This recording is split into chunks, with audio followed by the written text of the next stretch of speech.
39,280 years ago. On an autumn morning that began like any other, the world changed forever. Across Europe and Western Asia, approximately 200,000 Neanderthals went about their daily lives. They hunted red deer in French valleys. They gathered shellfish on Mediterranean shores. They crafted stone tools in Croatian caves. They had no way of knowing that within 72 hours, 99.9% of them would be dead. This is not a story about slow decline. This is not about competition with modern humans or gradual climate change over thousands of years.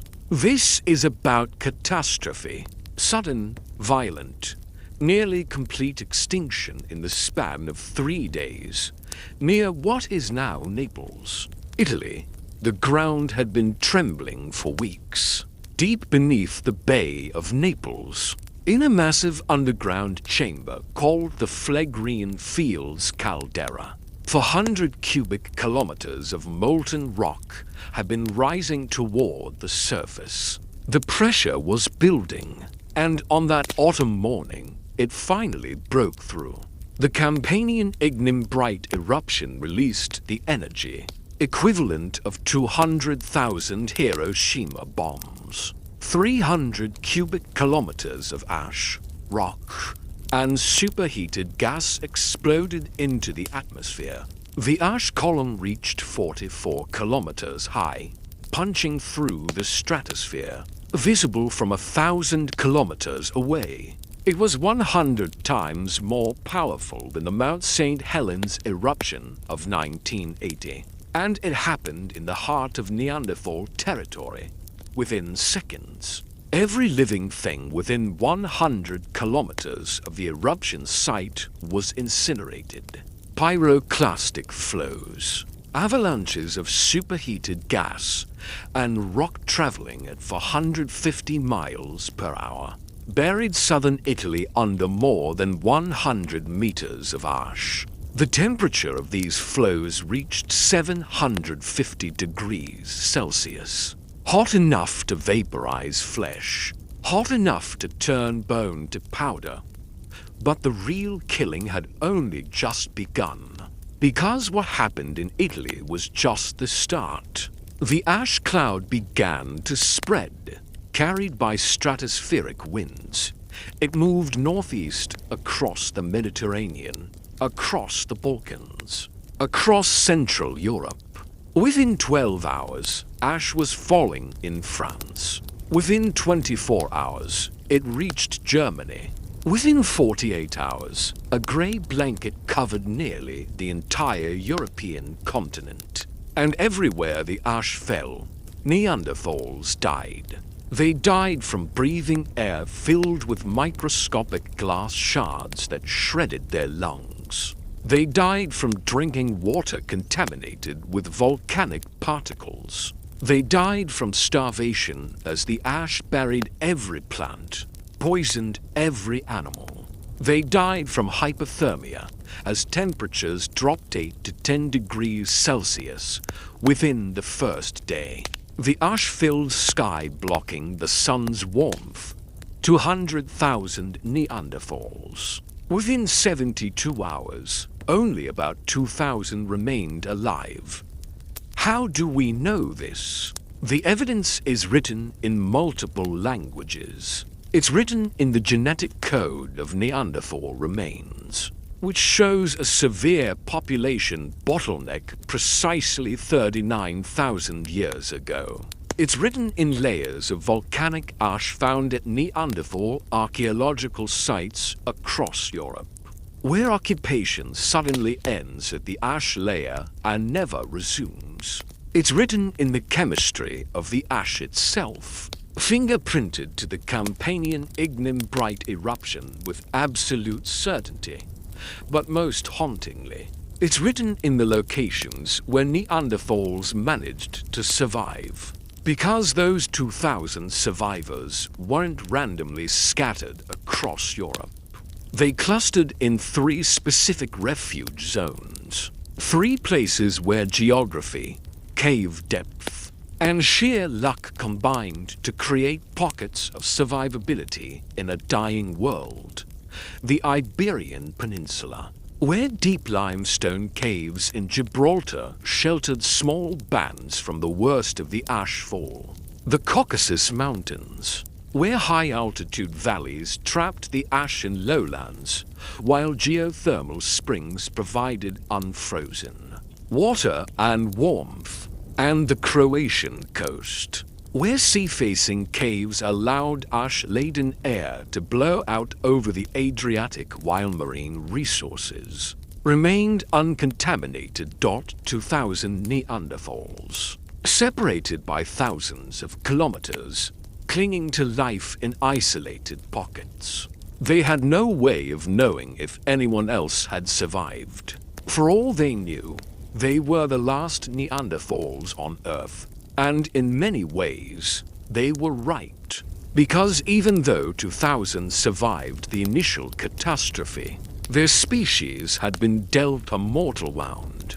The genetic bottleneck was too severe, the populations too small.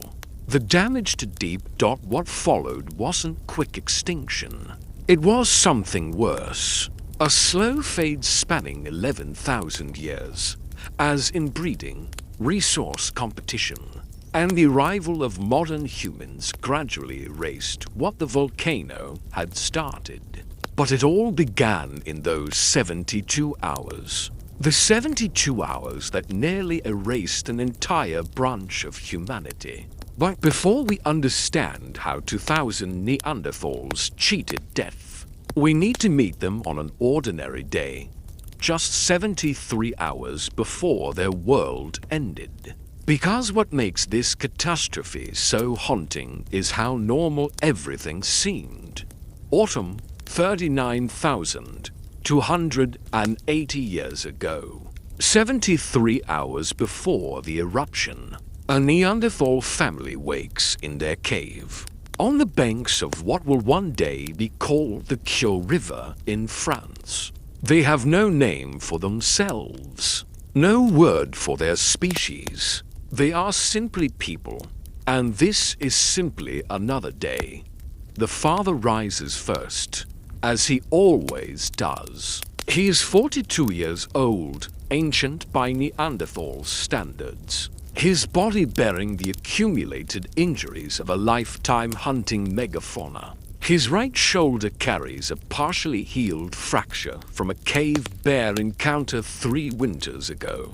His left knee grinds with early arthritis, but his hands are steady as he rekindles the fire from last night's embers, adding dry kindling until flames catch.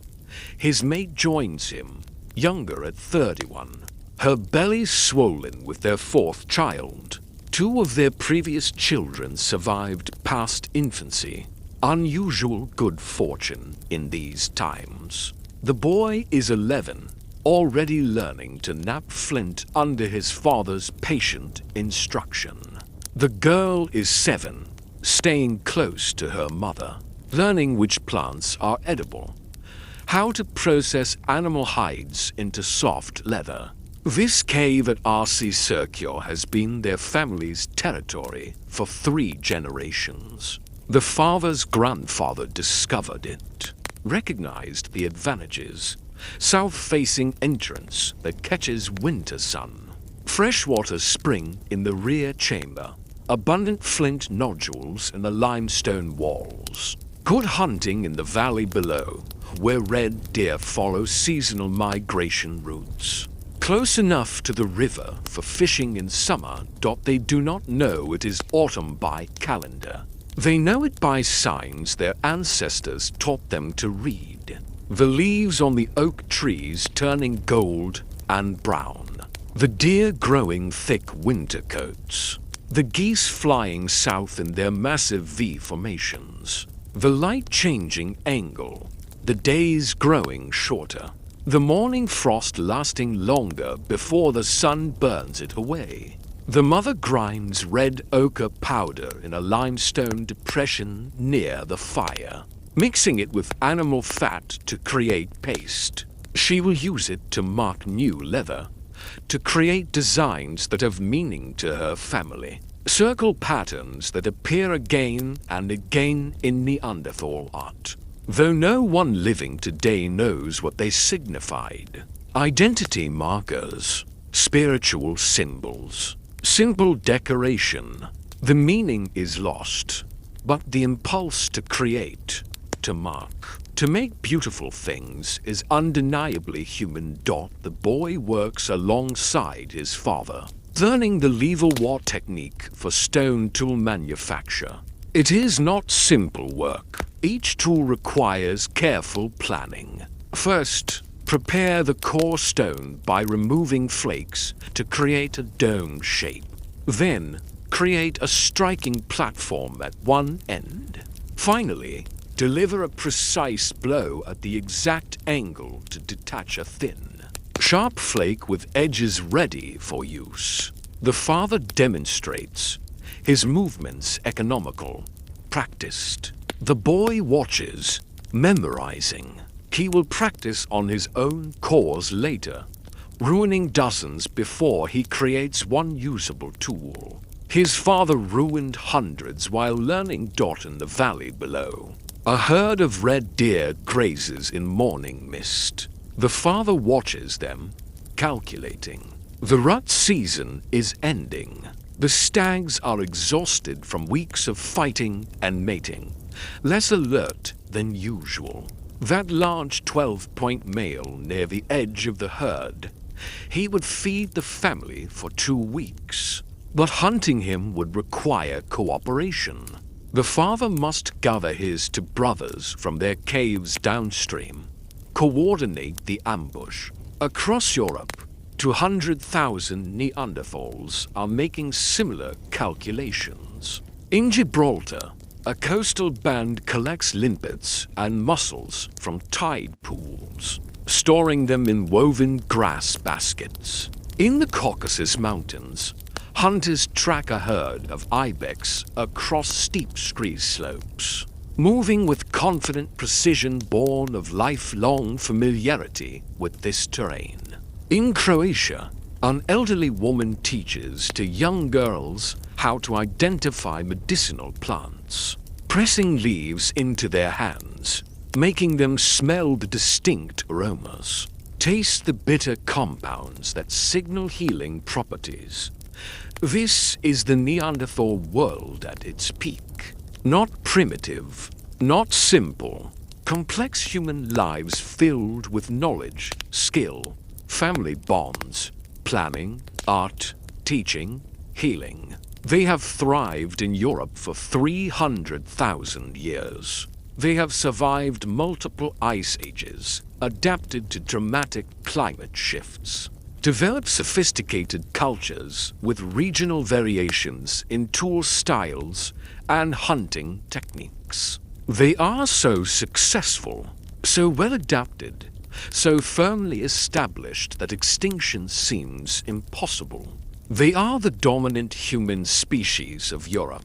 This is their continent, their home, their inheritance from countless generations stretching back hundreds of thousands of years. But in southern Italy, 900 kilometers from where this Neanderthal family prepares for winter, the ground has been trembling for 3 days. Beneath the Bay of Naples, something is rising. Before we watch them die, we need to understand who they were, not as abstractions or evolutionary footnotes, but as human beings with capacity for thought, emotion, culture, and love. Because what makes the 72-hour catastrophe so devastating is not just the numbers. It is the loss of potential, the erasure of an entire way of being human. The Neanderthal brain averaged 1,600 cubic centimeters in volume. Modern human brains average 1,000. 350 cubic centimeters. Theirs were, on average, larger than ours. The Amud 1 specimen, found in Israel, had a brain volume of 1,740 cubic centimeters, among the largest ever measured in any human species. Large brains do not automatically equal higher intelligence, but they do require enormous caloric investment. Evolution does not maintain expensive organs without reason. Their bodies were masterpieces of cold adaptation. Adult males averaged 5 feet 5 inches tall and weighed approximately 185 pounds, almost all of it muscle. Their bones were 30% denser than modern human bones. Able to withstand tremendous impact forces, their rib cages were barrel-shaped, providing more lung capacity for processing cold air. Their noses were large and projecting, warming inhaled air before it reached their lungs. Every aspect of their anatomy reflected 300,000 years of evolution in Ice Age Europe. But anatomy tells only part of the story. Their tools reveal sophisticated minds capable of complex sequential thinking. The Mousterian stone. Tool industry includes over 40 distinct tool types, each requiring specific manufacturing techniques. The lever war method, their signature approach, demands planning multiple steps ahead. You cannot simply strike a rock and hope for a sharp edge. You must visualize the final tool. Prepare the core through multiple preliminary strikes. Create the precise platform angle and deliver the final blow with exact force and positioning. Anthropologists who learn lever war technique report it takes months of practice to achieve basic competence. Some Neanderthal tools required more than 20 manufacturing steps. Composite tools with multiple parts. Hafted spears with stone points bound to wooden shafts using birch pitch adhesive. Creating birch pitch requires heating birch bark to precise temperatures without access to pottery. They developed methods to do this using hot coals and covered pits, demonstrating understanding of chemical processes and temperature control. Then there is the evidence of compassion. The Shanidar 1 skeleton, discovered in Iraq, tells a story that transcends species boundaries. This individual was male, approximately 40 years old at death, elderly by Neanderthal standards. Analysis of his remains reveals catastrophic injuries sustained years before death. He was blind in his left eye, probably from a blow to the head that also left him with partial paralysis on his right side. His right arm was withered, possibly amputated above the elbow after an injury. He had severe arthritis in multiple joints and difficulty walking. None of these injuries killed him. He lived with them for years, possibly decades, which means someone cared for him, helped him eat, protected him from predators, carried his belongings when the band migrated seasonally. He could not hunt, could not contribute to defense, could not even reliably feed himself. But they kept him alive anyway because he was family, because he mattered, because compassion is part of what makes us human. And they were human. The Châtelperronian culture of southern France shows Neanderthals creating symbolic objects around 45,000 years ago. Pierced animal teeth worn as pendants. Shell beads transported hundreds of kilometers from coast to inland sites. Carved bones with decorative grooves. Red ochre ground to powder and mixed with fat, used to create markings whose meaning we can only guess. Some archaeologists argue these objects only appear after contact with modern humans, suggesting imitation rather than independent invention. But whether original or borrowed, the impulse to create, to beautify, to mark identity through personal adornment is deeply human. There is even tantalizing evidence of music. The Divjay Babe flute, a cave bear femur with carefully spaced holes, found in Slovenia. Debate continues over whether it is genuinely a Neanderthal-made instrument or simply bone damaged by carnivore teeth. But the possibility that Neanderthals created music, that they sat around fires and played melodies, that they had aesthetic sense beyond pure utility, this possibility makes them achingly familiar. These were not simple creatures waiting to go extinct. They were humans, as intelligent and feeling as we are. They loved their children. They cared for their injured. They created beauty. They accumulated knowledge and passed it to the next generation. They had rich interior lives we can barely imagine, which makes what happened next even more unbearable. Because intelligence does not matter when the sky turns black and the air becomes poison. October morning, 39,000 to 180 years ago. Our zero. Near the Bay of Naples, the ground stops trembling. For a moment, there is absolute silence. Then the world tears open. The Phlegrean Fields caldera ruptures along a 15-kilometer fissure.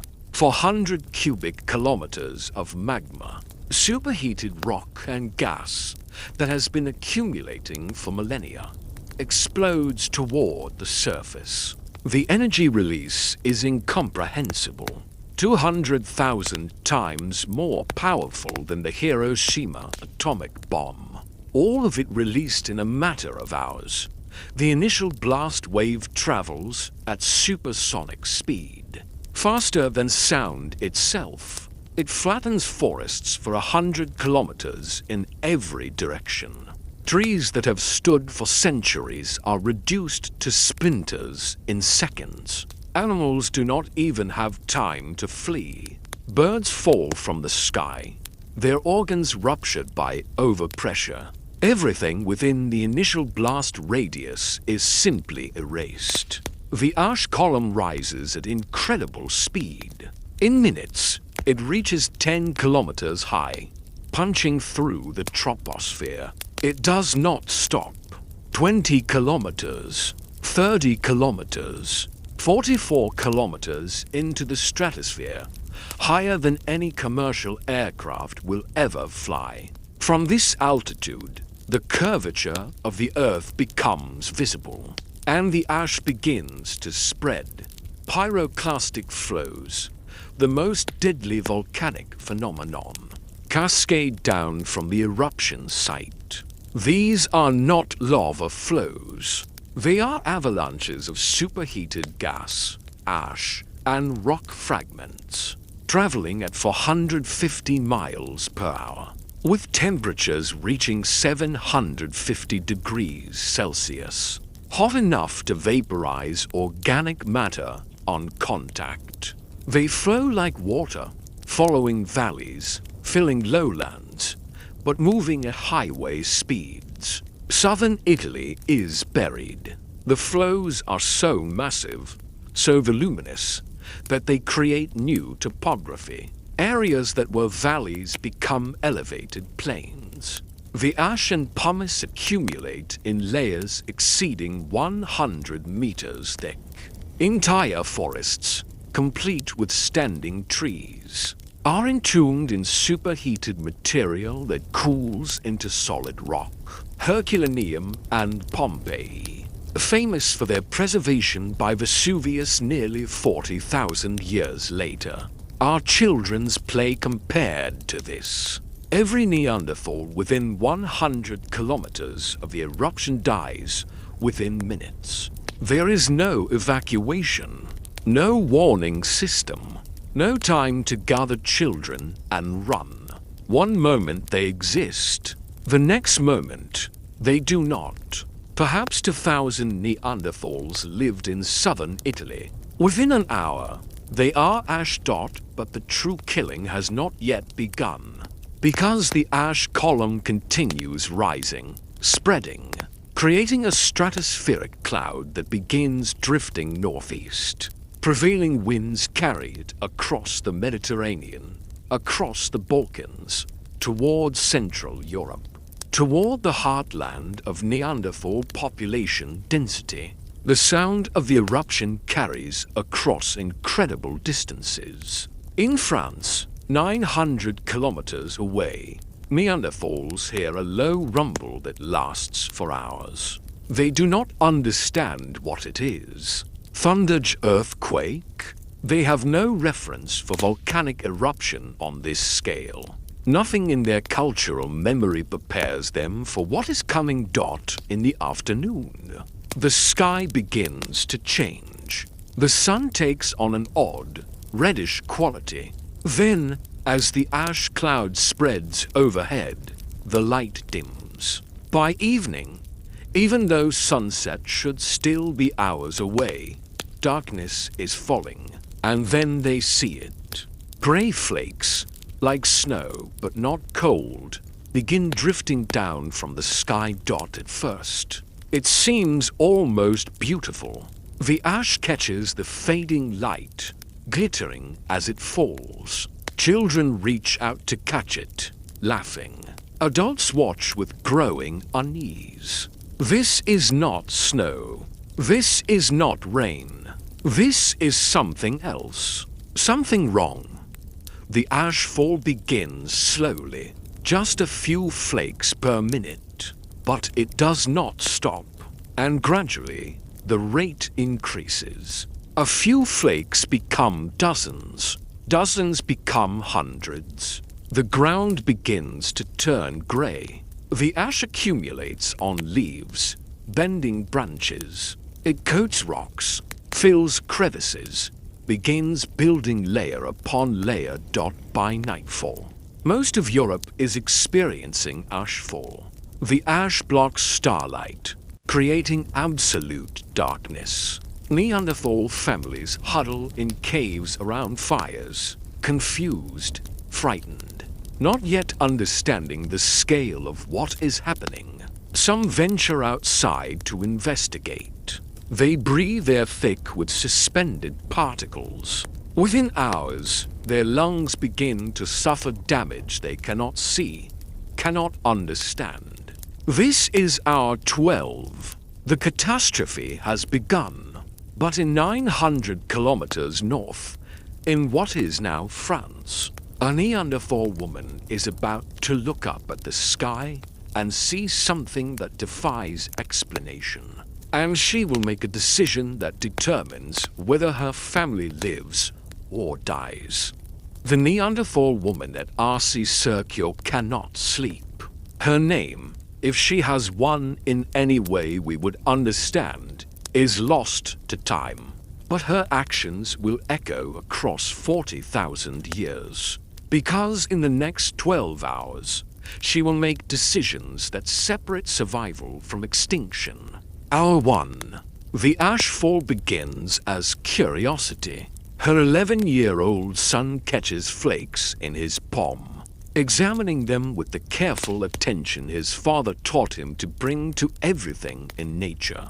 The flakes are strange, gray, powdery, but with a gritty texture unlike snow. When rubbed between fingers, they do not melt. They scratch. The boy shows his father, who frowns, equally puzzled. R3. The accumulation becomes visible. A thin gray coating covers everything outside the cave entrance. The family's leather tent, erected as a windbreak, sags under unexpected weight. The father ventures out to shake it clean and returns coughing. The ash tastes wrong, bitter. It coats his tongue, makes him want to spit. He notices the birds have gone silent. No owl calls, no rustle of small mammals in the underbrush. Just the soft whisper of falling ash. R5. The woman makes her first critical decision. The younger children are coughing, not badly yet, but persistently. The boy who played with ash flakes now has a persistent hack that brings up great-tinged phlegm. She moves everyone deeper into the cave system, away from the entrance where ash-laden air drifts inward. The cave has 3 chambers. They normally sleep in the front chamber, closest to warmth and light. Now she insists they move to the second chamber, 60 feet from the entrance, hour 7. Daylight should be reaching its peak. Instead, the world grows dimmer. The ash cloud overhead has thickened, blocking the sun so effectively that noon looks like twilight. The temperature is dropping. The father can feel it even inside the cave. He builds up the fire, burning through wood they had planned to last for days. But warmth matters more than planning right now. R9. Other Neanderthals are making different choices. In a cave 5 kilometers downstream, another family huddles near their entrance, watching the ash fall with growing alarm. Their cave is shallow, barely 20 feet deep. When ash begins drifting inside, coating their stored food, their sleeping furs, they make a decision. They will migrate south, away from this strange gray snow, to their summer hunting grounds where surely the sky remains clear. They pack quickly. Dried meat, water skins, essential tools. The father and 2 teenage sons carry spears. The mother carries their youngest child, just 3 years old. They emerge into the ash fall and begin walking. Within 3 hours, they will all be dead, their lungs shredded by microscopic glass particles, their bodies cooling in an ash-covered meadow that will never again be green. R10. The woman at RC Circular makes her second critical decision.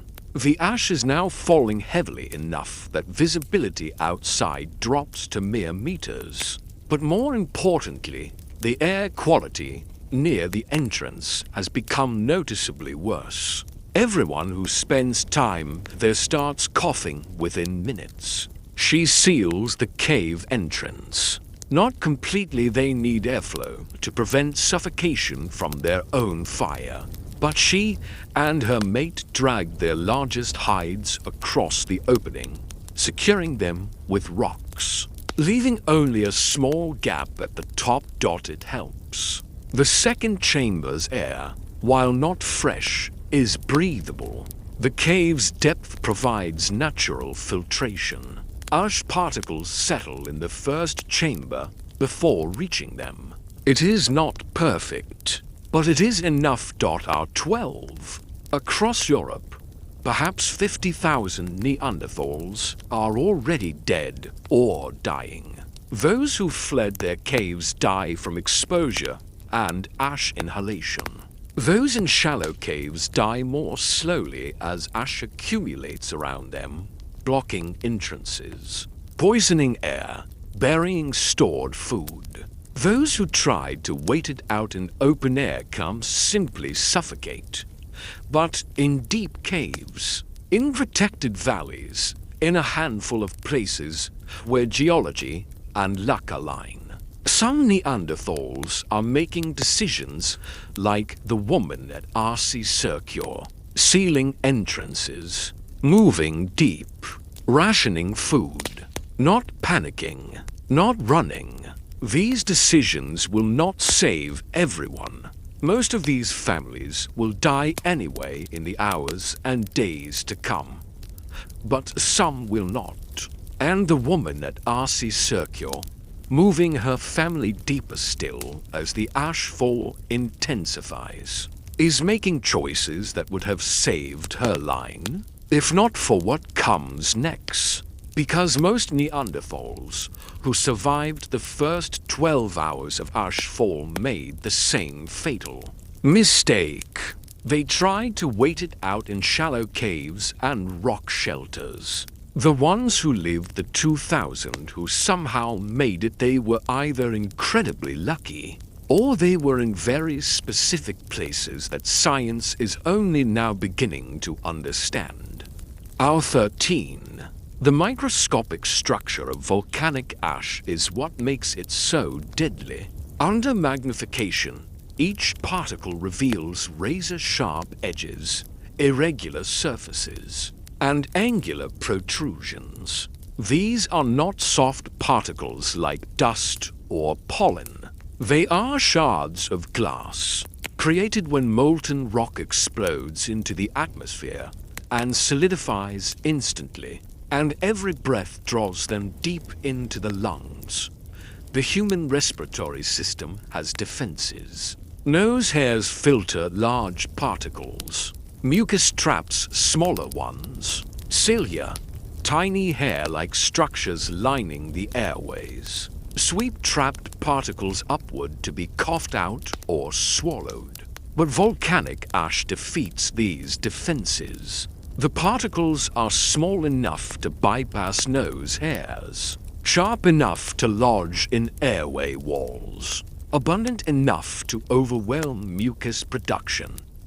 Once in the lungs, the damage accelerates. Each particle scratches and tears at the delicate alveoli, the tiny air sacs where oxygen enters the bloodstream. The body responds with inflammation, flooding the lungs with fluid in an attempt to heal. But this fluid has nowhere to go. It accumulates. The lungs fill. Breathing becomes labored. Blood oxygen levels drop. Within 6 to 12 hours of heavy ash exposure, pulmonary edema drowning in your own fluids becomes the primary cause of death. Hour 15. At Archaeological, the boy who first played with ash flakes is in serious trouble. His coughing has worsened from occasional hacks to constant, racking convulsions. When he spits, the phlegm is tinged pink. Blood. His mother holds him, rocking gently, singing songs whose melodies died with the last person who knew them. But her fear is rising. She has seen sickness before. Infected wounds, fevers, the slow wasting that sometimes takes elders. But this is different. This is fast.R17. The father makes a decision. Their water supply, stored in leather bags near the cave entrance, is contaminated. He saw it hours ago, a thin film of grey ash floating on the surface. But they need water.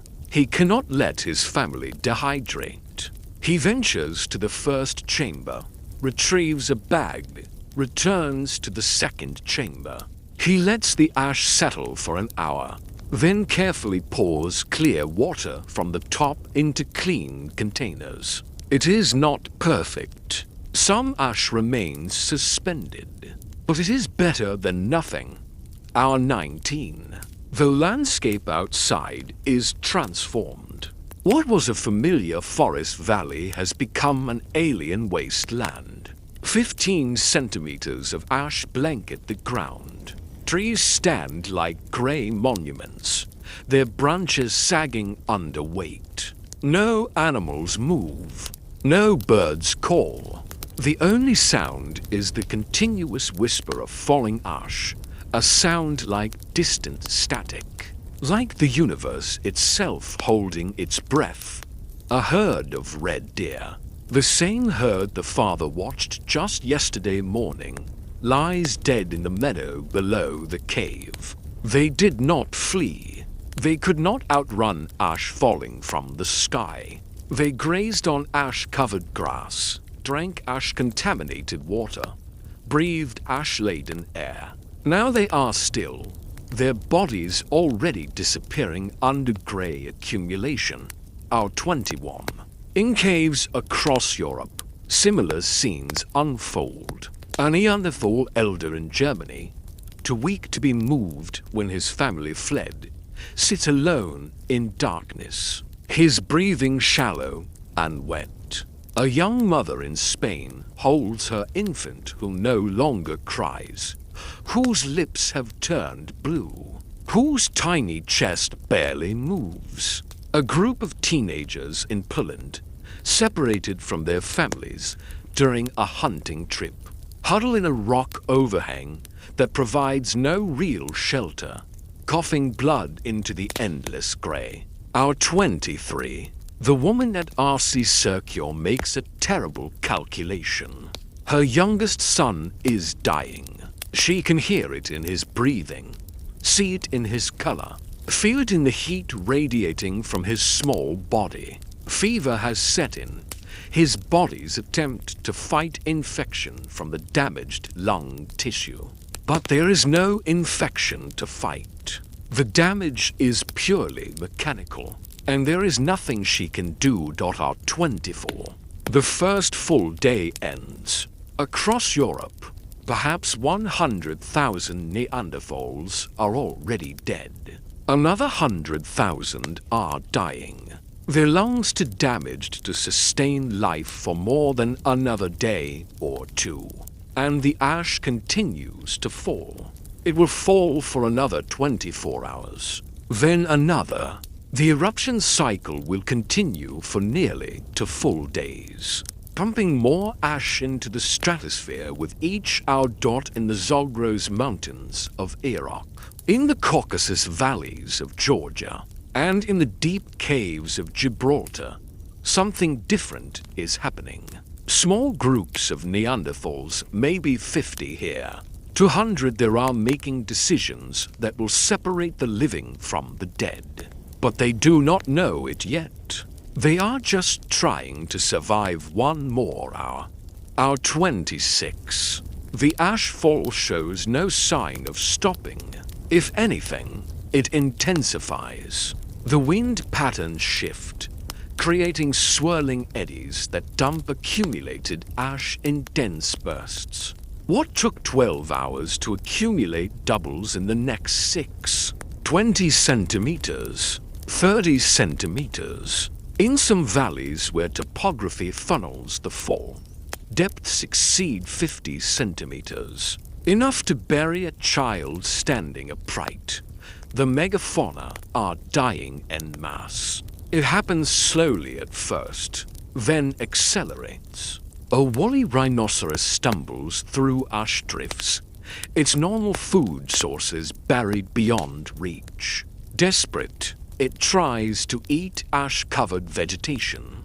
The particles mix with plant matter in its stomach, creating an abrasive paste that tears at its intestinal lining. Within hours, internal bleeding begins. Within a day, it will collapse and never rise. A herd of horses faces this same crisis. They are adapted to survive winters when snow buries grass. They know how to paw through snow to reach food beneath. But ash is not snow. It is heavier, more compact, and underneath lies no green grass. Only more ash, compressed into layers their hooves cannot penetrate. The horses weaken. Foals die first, their smaller bodies unable to sustain themselves without food. Adults follow within days. Our 30. Water systems across Europe turn grey. Streams that ran clear for millennia now carry ash in suspension, creating thick slurries more like wet cement than water. Rivers slow, clogged with accumulated sediment. Fish die by the millions, their gills clogged with particles. Aquatic insects vanish. The entire freshwater ecosystem collapses within days. For Neanderthals who depended on fishing, and many did during autumn, when salmon runs provided easy calories, this is catastrophic. Not only is the fish population dead or dying, but the water itself becomes undrinkable. Some Neanderthals tried to dig wells, hoping to find clean water below the surface contamination. In some places, this works briefly, but ash percolates down through soil, contaminating even groundwater within days. Our 36. Temperature plunge accelerates. The ash cloud in the stratosphere now covers most of Europe, blocking 15 to 20% of incoming sunlight. This may not sound like much, but the effect is dramatic. European average temperatures drop from approximately 8 degrees Celsius to below freezing within 2 days. Frost appears even at midday. Ice forms on streams that should flow freely in autumn. Neanderthals evolved for cold. Their bodies are cold-adapted masterpieces, but they are adapted for gradual seasonal cold, not sudden temperature collapse. And their adaptation assumes adequate food for maintaining body heat. Without food, even the most cold-adapted body begins to fail. Our 40. At R.C. Circure, the woman's youngest son dies. He stops breathing just after dawn on the second day. Though dawn is barely distinguishable from night under ash-darkened skies, the woman holds him for hours, rocking, keening with a grief that transcends species. The father eventually takes the small body, carries it to the third chamber, the deepest part of the cave, and places it carefully in a natural alcove. They cannot bury him outside. There is no outside anymore, just ash and death. This scene repeats across Europe. In a Croatian cave, a Neanderthal elder succumbs to pulmonary edema, drowning in fluid-filled lungs. In a French valley, an entire family of 8 dies within hours of each other, their shallow cave offering no protection from the poison air. In Germany, a young couple makes it through the first day only to die on the second when their food stores run out and they attempt to hunt in the ash-covered wasteland. Our 46. Some Neanderthals make desperate decisions. A group of 5 adults in what is now Austria decides to migrate toward the mountains, reasoning that elevation might mean escape from the ash. They bundle what food remains, wrap leather around their faces to filter the air, and set out. The journey is nightmarish. Visibility drops to less than 10 meters. Ash drifts reach waist deep in places. The cold is profound. They make it 15 kilometers before the youngest male collapses, his lungs too damaged to continue. The others try to carry him, but you cannot carry dead weight through ash drifts when you're already starving and struggling to breathe. One by one, they fall. The last to die is a woman in her mid-30s, strong and determined, who makes it another 2 kilometers before her body simply gives out. She falls face first into the ash and does not rise. Our 48. The ash fall begins to slow in some areas. Not stop, it will continue intermittently for days, but the constant heavy accumulation eases. In the rare places where skies temporarily clear, Neanderthals emerge from caves to survey the damage. What they see breaks something inside them. Their world is gone. Everything is grey. Nothing moves. The silence is total and absolute. And then they see the bodies. Animals everywhere, dead or dying. The food chain has collapsed. Even if they survive the ash, even if their lungs heal, even if the air clears, what will they eat? The megafauna that sustained Neanderthal populations for hundreds of thousands of years are dying. And without them, how can any Neanderthal survive? The Neanderthals who survived weren't necessarily smarter or stronger, but they shared three things: deep caves with multiple chambers, stored food supplies, and sheer geographical luck. Because there was one factor nobody could control: the wind patterns. That determined where the heaviest ash fell, and those patterns created 3 refuge zones. Our 50. As the immediate catastrophe peaks, patterns begin emerging in the archaeological record. Patterns invisible to the Neanderthals dying across Europe, but clear to scientists analyzing ash deposits 40,000 years later. The ash did not fall evenly. Wind patterns, mountain ranges, and distance from the eruption site created zones of relative safety. 3 zones. 3 places where small Neanderthal populations had a chance. The Iberian Peninsula, the first refuge zone, protected by the Pyrenees Mountains, which acted as a barrier deflecting the heaviest ash flows. Southern Spain and Portugal received significantly less accumulation than Central Europe. But geography alone does not explain survival.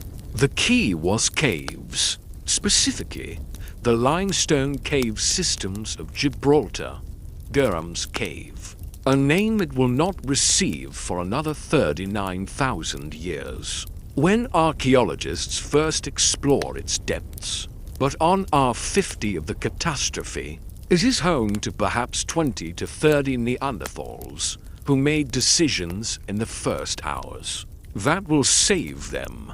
The cave extends more than 300 meters into the limestone cliff, with multiple chambers providing natural air filtration. Ash that drifts into the entrance settles in the first chamber. Air that reaches the deeper chambers has been filtered through stone passages, and critically, Durham's Cave faces the Mediterranean Sea when wind shifts. Blowing from the water toward land, relatively clean marine air enters the cave, flushing out accumulated ash particles. It is not comfortable. It is not safe, but it is survivable. R56. The Caucasus Mountains, the second refuge zone. Here, survival depends on elevation rather than cave depth.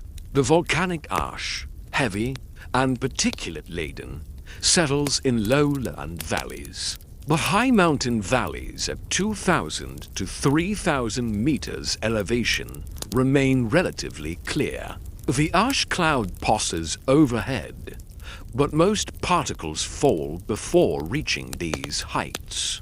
Small Neanderthal groups who happened to be in these high valleys during autumn, perhaps following ibex herds during their seasonal migrations, find themselves in pockets of breathable air surrounded by devastation. They can see the grey haze filling the valleys below. They understand, in whatever way their knowledge allows, that going down means death. These groups have other advantages. Geothermal hot springs, common in the Caucasus, provide unfrozen water when temperatures plunge. Small mammals and birds, also seeking refuge in the high valleys, provide at least some food. It is not abundant. Many will starve, but some will survive. Our 60. The Croatian coast, the third refuge zone. The Adriatic Sea creates its own microclimate, moderating temperature extremes and providing persistent wind patterns that blow ash away from coastal caves rather than into them. Neanderthal groups in caves like Vindager, with openings facing the sea, experience ashfall, but not accumulation. And unlike inland groups whose food sources collapse entirely, coastal Neanderthals have access to marine resources. Shellfish are unaffected by the ash. Limpets, mussels. Sea urchins, they continue filtering clean seawater regardless of what falls from the sky. Fish populations in the Adriatic suffer, but do not completely collapse. Seals and dolphins, marine mammals that some Neanderthals hunted, remain available. Our 66. Genetic analysis performed in the 21st century will reveal that Neanderthal populations underwent a severe bottleneck. Approximately 39,000 years ago, the effective population size, the number of individuals actually contributing genes, to the next generation dropped to between 1,800 and 2,500 individuals. This number represents not everyone who survived the initial 72 hours, but those who survived long enough to reproduce. 2,000 Neanderthals out of 200,000, a survival rate of 1%, 99% mortality. It is one of the most severe population bottlenecks in the human fossil record. More severe than the Toba eruption bottleneck that nearly wiped out Homo sapiens 74,000 years ago. More severe than any historical plague or famine. R70. The three refuge zones are separated by thousands of kilometers. Neanderthals in Gibraltar have no way of knowing that other Neanderthals survive in the Caucasus or Croatia. They are isolated, cut off, as far as they know the last of their kind. This isolation will have profound genetic consequences. Each refuge population will experience inbreeding, genetic drift, accumulation of harmful mutations. Our 72. The active eruption phase ends. The Campanian Ignimbrite volcano has expelled 300 cubic kilometers of material. The ash column slowly collapses. The continuous fall of new ash decreases to intermittent dustings. In some areas, skies begin to clear, revealing weak sunlight filtering through ash-laden atmosphere. 2,000 Neanderthals in 3 isolated pockets, separated by thousands of kilometers. They did not know about each other.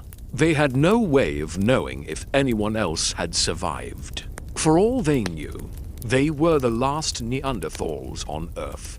And in a way, they were right. Because even when the ash stopped falling, the dying had only just begun. Day 4. The ash has stopped falling. In the 3 refuge zones, Neanderthals emerge from caves cautiously, blinking in dim light, breathing tentatively, testing whether the air will kill them. In many places, it still does. Ash remains suspended in the atmosphere, stirred by wind, swirling invisible clouds when disturbed. Breathing is possible, but difficult. Every breath tastes of stone and bitterness. The sun, when visible, looks wrong. Pale, weak, ringed with strange halos created by light refracting through ash particles in the upper atmosphere. It provides almost no warmth. The temperature continues dropping. What should be mild autumn weather now feels like deep winter. Frost coats everything by mid-morning. Ice forms on standing water even at midday. Day 6. The survivors begin to understand the true scale of the catastrophe. A Neanderthal man from the Gurum's cave group ventures away from the coast, moving inland to check other family territories. He finds only death. Caves occupied by cousins, neighbors, familiar families, all empty or filled with bodies. Some died from ash inhalation, others from starvation, still others from exposure after fleeing their caves in panic. He returns to Gurm's cave and reports what he found, or rather, what he did not find. Anyone alive? Anyone at all? The group absorbs this information in silence. They are alone. This knowledge sits heavy, creating a psychological burden beyond the physical challenges of survival. Day 8. Food becomes the crisis. The Gurm's cave group, perhaps 25 individuals, had stockpiled food for winter. Dried meat, stored nuts, dried fish. Enough for a season under normal circumstances. But these are not normal circumstances. They cannot hunt, there are no animals to hunt. They cannot gather, there are no plants to gather. Every calorie they consume comes from stores. And those stores are finite.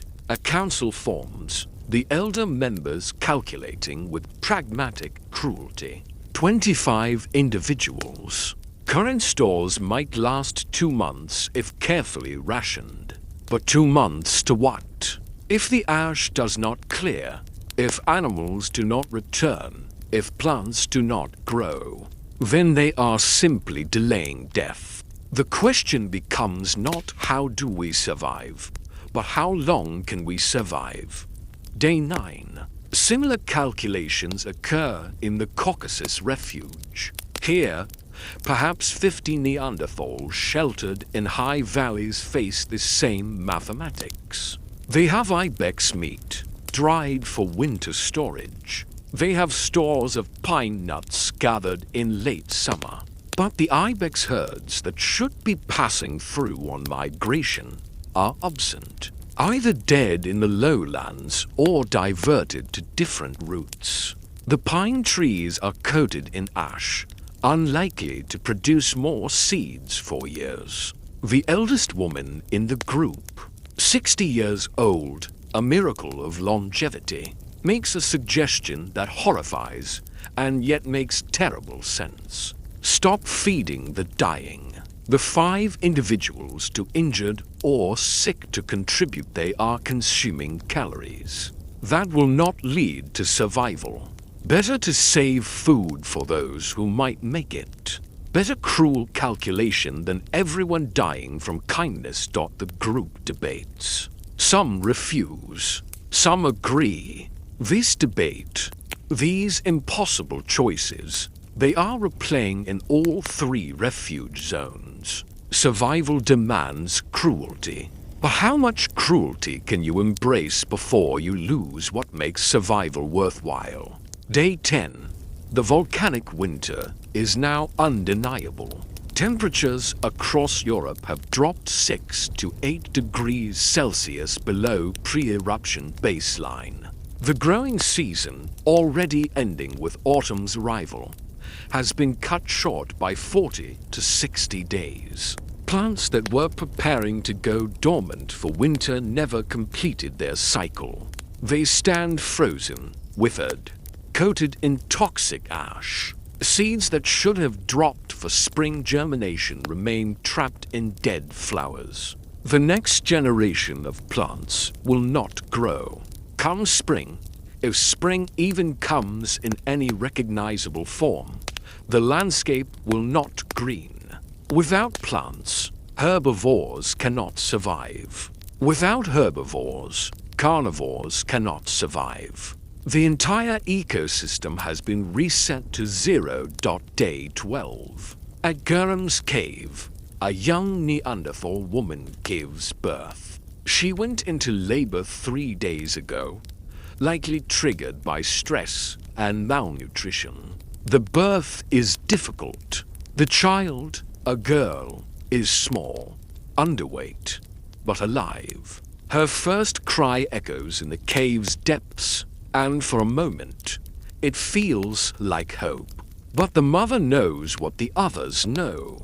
This child was conceived in high summer, when food was abundant, when the world made sense. No one in the group is conceiving now. Stress, malnutrition, the body's survival mechanisms, they shut down reproduction.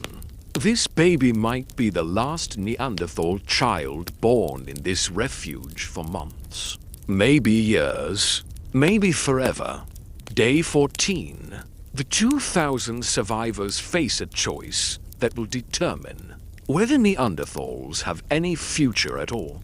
Stay in the caves and slowly starve, or venture into the ash-covered wasteland and hunt for food that might not exist. The archaeological record shows what happened next, and it is not what you would expect. Week 3. The Gurham's Cave group makes a discovery that will save them. A young male, perhaps 16 years old, ventures to the shoreline at low tide. He is not hunting, there is nothing to hunt. He is simply exploring, driven by the restless energy of youth even in the face of catastrophe. And he notices something.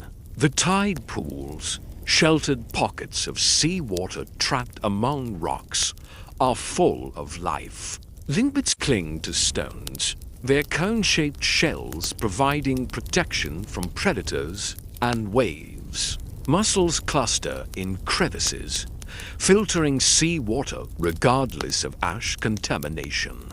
Sea urchins move slowly across underwater rocks. These creatures do not care that the sky has fallen. They continue their ancient cycles, feeding on microscopic algae that continues to grow despite the dim sun. The young male returns with handfuls of limpets and mussels. The group is skeptical. Neanderthals are traditionally terrestrial hunters, focused on megafauna. But some coastal groups have long traditions of shellfish gathering, knowledge passed from generation to generation.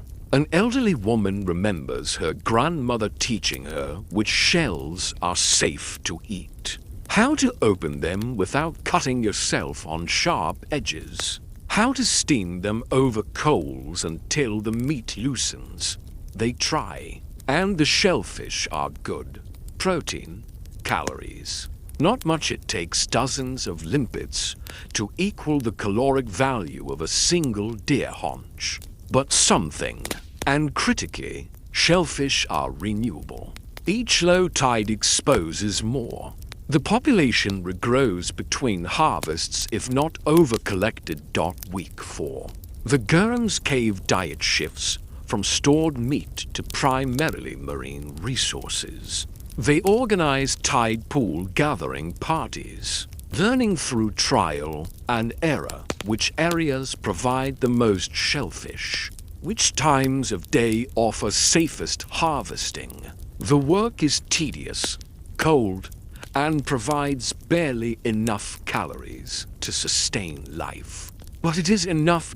Archaeological evidence from Gurham's Cave, analyzed thousands of years later, will show this transition clearly. The cultural layer immediately following the Campanian Ignimbrite ash deposition contains massive quantities of limpet and mussel shells, thousands upon thousands, far more than in earlier layers. Amidst a garbage heap composed almost entirely of marine shells. Week 6. In the Caucasus Refuge, a different adaptation emerges. A young hunter discovers that small mammals and birds are clustering around geothermal hot springs. The springs continue to bubble regardless of volcanic winter, their heat coming from deep earth rather than the sun. And where there is heat, there is life. Pikas, small rabbit-like mammals, congregate near the springs for warmth. Birds roost in steam-warmed crevices. Even some ibex descend from the highest peaks to drink from unfrozen spring water. It is not abundant, but it is something. The Caucasus group begins hunting these concentrated populations, using snares and traps more than direct hunting. Their efficiency improves. Some individuals are eating enough to maintain body weight. Week 8. The Croatian coastal group discovers another survival strategy. In late autumn, cave bears that have been fattening themselves for winter begin entering caves for hibernation. Under normal circumstances, Neanderthals avoid cave bears. A full-grown male can weigh 500 kilograms, stands 3 meters tall on hind legs, and possesses teeth and claws capable of tearing apart a human in seconds. But these are not normal circumstances, and hibernating bears, in the deep sleep of winter dormancy, are vulnerable. A group of 5 Neanderthal hunters enters a cave system known to house hibernating bears. They carry spears, torches, courage born of desperation. They find a male bear, curled in a rear chamber, breathing slowly, conserving energy for the long winter. What follows is brutal. The hunters strike repeatedly with spears, targeting the bear's head, neck, vital organs. The bear wakes, roars, struggles, but in the confined space. Weakened by months of stored energy depletion, it cannot effectively fight. After nearly an hour, it dies. The hunters butcher it on sight, carrying out hundreds of kilograms of meat and fat back to their refuge cave. This meal saves them. Bear fat, rendered and stored, provides concentrated calories. Bear meat, dried in strips, will feed the group for weeks. But the cost was high. One hunter took a claw swipe to the chest, broken ribs that will plague him for life. Another suffered a crushed hand when the bear thrashed. Desperate times demand desperate measures. Week 10. But not all adaptations succeed. Not all refuge groups find renewable food sources. A band of perhaps 30 Neanderthals in a secondary refuge site in northern Spain. In caves that provided some protection from ash but lack marine resources or geothermal springs. Faces slow starvation. Their stored food runs out. They try to hunt in the ash-covered landscape. They find nothing. By week 12, 10 of them have died. The survivors grow skeletal, their bodies consuming muscle tissue to stay alive. Some develop diseases associated with malnutrition, scurvy from lack of vitamin C, beriberi from lack of B vitamins. Their teeth loosen, their wounds stop healing. They are alive but failing. For 3 months, the 2,000 survivors held on. They adapted, innovated, did everything right. But then came the second wave of dying, and this time, it wasn't from the volcano. It was from each other. Month 4. The Gurum's cave shellfish beds are depleting. What began as abundant resource becomes exhausted under constant harvesting pressure. The Neanderthals try to practice restraint, to allow populations to recover. But hunger drives desperate decisions. They harvest smaller limpets, younger mussels, shells that should be left to grow and reproduce. And then another group arrives. 8 Neanderthals, gaunt, desperate, from a cave system 30 kilometers north. Their own refuge failed, too shallow, too exposed, or perhaps simply unlucky. They survived the initial catastrophe, but have been slowly starving since. They smell smoke from Gurum's cave fires. They see Neanderthals harvesting shellfish at low tide, and they approach. The encounter is tense. The Gurham's Cave Group, 25 strong, has numerical advantage. But they are also protective of resources they know are finite. The newcomers plead. They have children. They are starving. They just need food. Just for a while.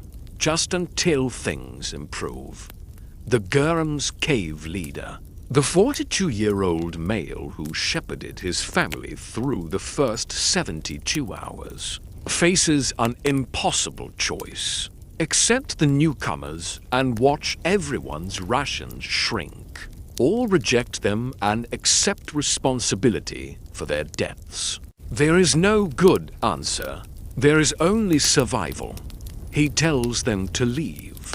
The newcomers refuse. Voices rise. Hands move toward weapons. And then it happens a thrown rock, meant as warning, strikes a Gurham's Cave teenager in the head. Blood flows. The situation erupts. What follows is brief, brutal, and haunts both groups. The Gurham's Cave Neanderthals, better fed and more numerous, drive the newcomers away with violence. Two newcomers die, beaten with rocks and wooden clubs. The rest flee, bleeding, back toward their failed refuge. The Gurham's Cave Group suffers one death the teenager struck by the initial rock, who never regains consciousness. Month 4, day 15.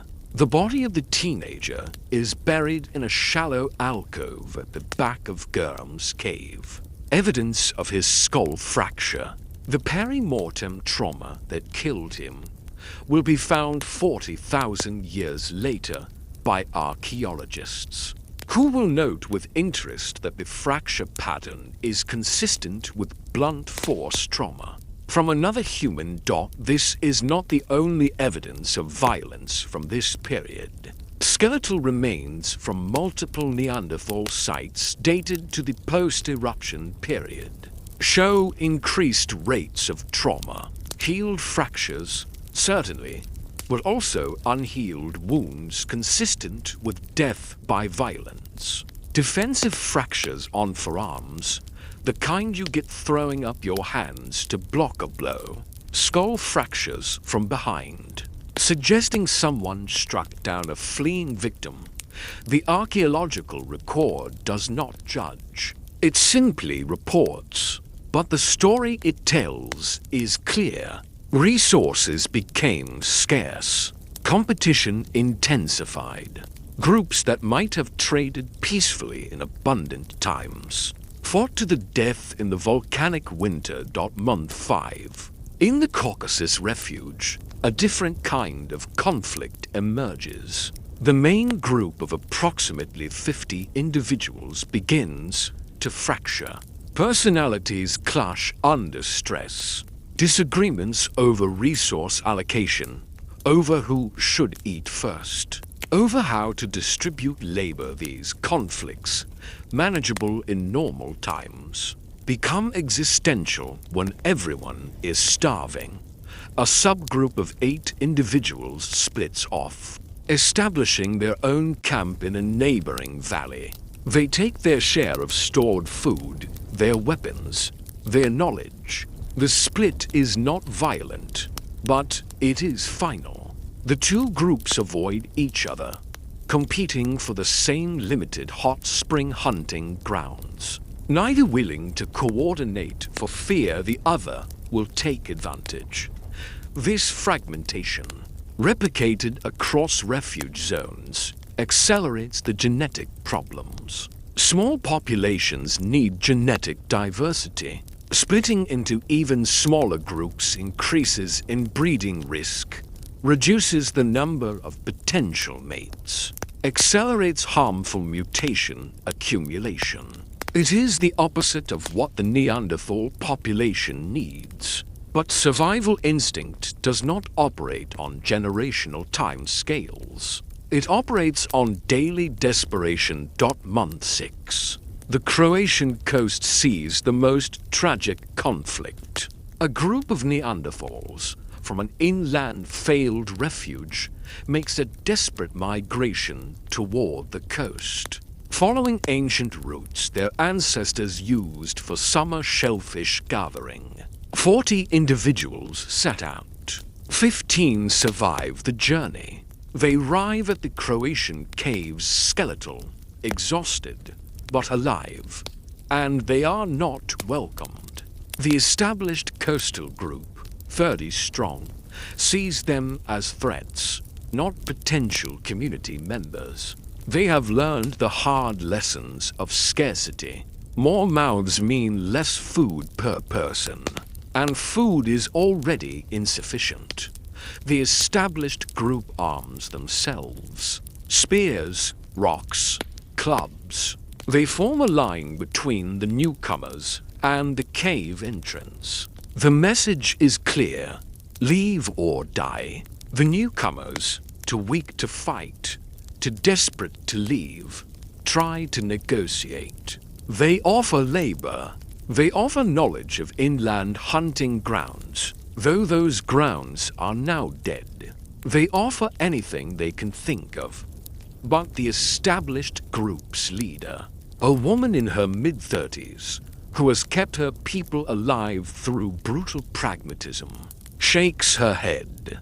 She has seen what happens when resources are stretched to thin. She has watched children starve. She will not watch her own children starve to feed strangers. The answer is no. The newcomers retreat, but they do not leave. They camp within sight of the cave, perhaps hoping desperation will change minds. For 3 days, both groups watch each other. The established group guards their shellfish beds. The newcomers grow weaker. On the 4th day, 2 of the newcomers are found dead, their bodies cold in the ash-covered landscape.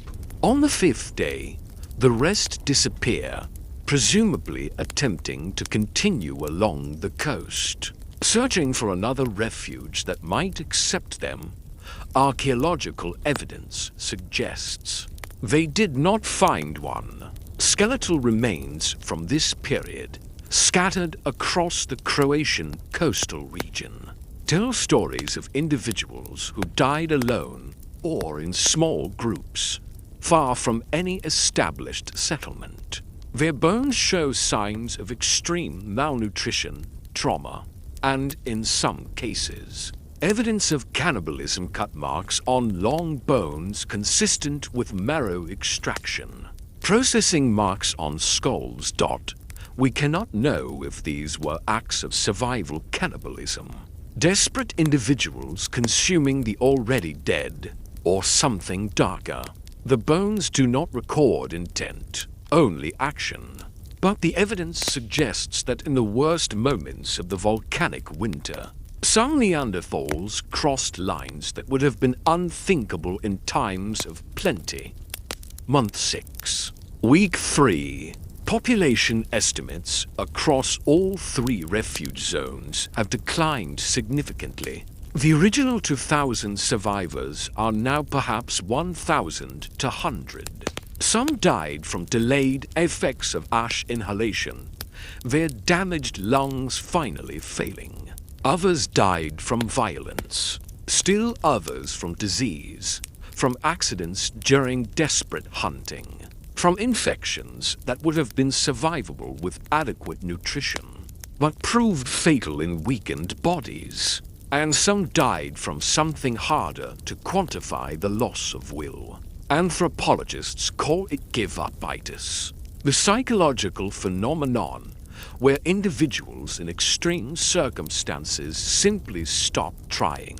They stop eating even when food is available, stop moving even when movement is necessary. Their bodies shut down not from physical cause, but from psychological surrender.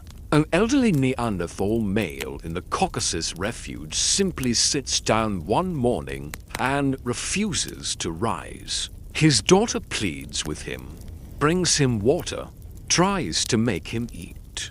He pushes it away gently, his eyes distant. He has survived 63 years, an extraordinary lifespan. He has outlived his mate, most of his children, countless friends and family members. He survived the 72-hour catastrophe, but he cannot survive this. Not the endless grey skies, the constant hunger, the knowledge that this will never end. He dies 3 days later, quietly, without struggle. His body is placed in the back of the cave, in the growing collection of those who could not continue. His daughter mourns, but part of her understands. There is relief in letting go, and increasingly, that relief seems tempting. Month 7. As volcano winter continues, even refuge zones become marginal habitats. The brief hope that conditions would improve fades. The ash in the stratosphere will remain for 2 to 3 years, blocking sunlight, suppressing temperatures. There will be no normal spring next year, no greening, no return of megafauna herds, just more grey, more cold, more hunger. The Gurum's cave group faces a crisis meeting. Their shellfish beds are severely depleted. Even with careful management, they cannot sustain 22 people, the number remaining after deaths from violence and sickness. Someone suggests splitting up, establishing smaller groups at different coastal locations to spread harvesting pressure. Others argue that splitting up will doom them all, that their strength is in numbers. The debate is fierce. Voices rise. Old grievances surface. The stress of 6 months of near starvation has frayed every relationship, tested every bond. In the end, a compromise 5 individuals, young and strong, will scout the coast for other potential sites. If they find viable locations, the group will consider splitting. If not, they will endure together. The scouts depart at dawn. They carry minimal supplies of few dried shellfish, water skins, spears, hope. They move along the coast, checking caves, examining tide pools, searching for any location that might support life. What they find is death. Other caves that once housed Neanderthals now contain only bodies. Other shellfish beds already picked clean by desperate survivors who have since vanished. One scout suggests they keep going, follow the coast as far as necessary, but another argues they cannot leave their own group for too long, that without them the group loses critical labor and defense capability. On the 3rd day, they turn back, arriving at Gurum's cave with bad news. There is nowhere better. This is it. This is all there is. By month 6, the 2,000 had become 1,000 to 100. By month 12, fewer than 800 remained. The volcanic winter was supposed to last 2 to 3 years. But the question haunting everyone in the refuge zones was, would Neanderthals even survive that long? The answer came from an unexpected source. Month 10. In the Levant, far to the southeast of the main catastrophe zone, modern humans have been watching the skies with growing concern. They too experienced ashfall, though much lighter than in Europe. They too saw temperatures drop, though less severely, and they have been calculating, wondering what happened to the north. Whether the lands of the Neanderthals are still inhabitable. Modern humans and Neanderthals have coexisted in the Middle East for thousands of years, sometimes peacefully, sometimes not. They have traded, they have fought, and occasionally they have interbred, creating hybrid children who carry genes from both species. But these encounters have been relatively rare, constrained by territory and preference for one's own kind. The eruption changes the calculation. Modern human populations in the Levant, while affected, maintained larger numbers and more diverse food sources. Their technology includes advantages that Neanderthals lack: sophisticated fishing equipment, broader dietary breadth, larger social networks that allow food sharing across greater distances. They weathered the volcanic winter better, though not without losses. And now, as conditions slowly begin stabilizing in year 1 post-eruption, modern human groups begin expanding northward into Europe. Not as conquest, there is nothing to conquer. Not as invasion, there is no one to invade. Simply as migration into territories that appear empty, available, ready for occupation. Month 11. The first contact between post-eruption Neanderthals and modern humans occurs not in warfare, but in confusion. A modern human scouting party, moving along the Croatian coast, encounters Neanderthal survivors at a shellfish bed. Both groups freeze, hands moving toward weapons, neither quite sure how to proceed. The modern humans number 7, all adults, well equipped with bone fish hooks, nets, and sophisticated spear throwers. The Neanderthals number 5, including to teenagers, visibly malnourished, carrying only basic wooden spears. The power dynamic is clear. The modern humans could easily drive off or kill these Neanderthals if they chose. But they do not. The leader of the modern human group, a man perhaps 30 years old, makes a decision based on pragmatism rather than compassion. These Neanderthals know this territory. They know which caves are deep enough for shelter, where fresh water can be found, which routes inland might be passable. They are resources, not threats, and resources should be utilized, not destroyed, through gestures, through demonstration, through the universal language of hunger and food. An understanding is reached. The modern humans have fishing nets and catch more fish than 5 Neanderthals can gather shellfish. They share. In exchange, the Neanderthals guide them to vintage a cave, show them the shelter, the stored supplies, the knowledge accumulated through months of volcanic winter survival. Month 12. The groups begin living in proximity, not quite together, but no longer separate. The modern humans camp near the cave entrance, while Neanderthals occupy the deeper chambers. They coordinate hunting expeditions, the modern humans providing better tools in exchange for Neanderthal knowledge of local terrain. It is not friendship, it is not equality, but it is cooperation, and in the context of volcanic winter, cooperation means survival. And then, inevitably, something else happens. A young modern human male and a Neanderthal female, both in their early 20s, form a bond that transcends species. Perhaps it is attraction. Perhaps it is simply proximity and the deep human need for connection in times of crisis. Perhaps species boundaries matter less when everyone is just trying to survive another day. They mate, and 9 months later, a hybrid child is born, a daughter with features intermediate between the two species.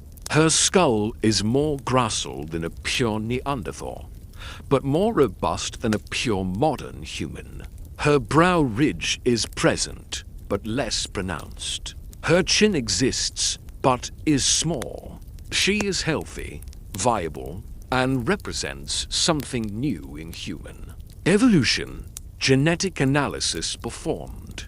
40,000 years later will show that this period between 39,000 and 38,000 years ago saw a pulse of intensive interbreeding between Neanderthals and modern humans. The genetic signature is clear.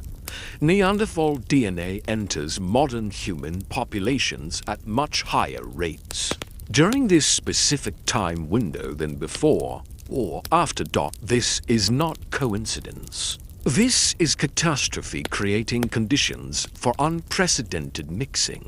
Neanderthal populations, devastated by the eruption, no longer have the numbers to maintain strict territorial boundaries.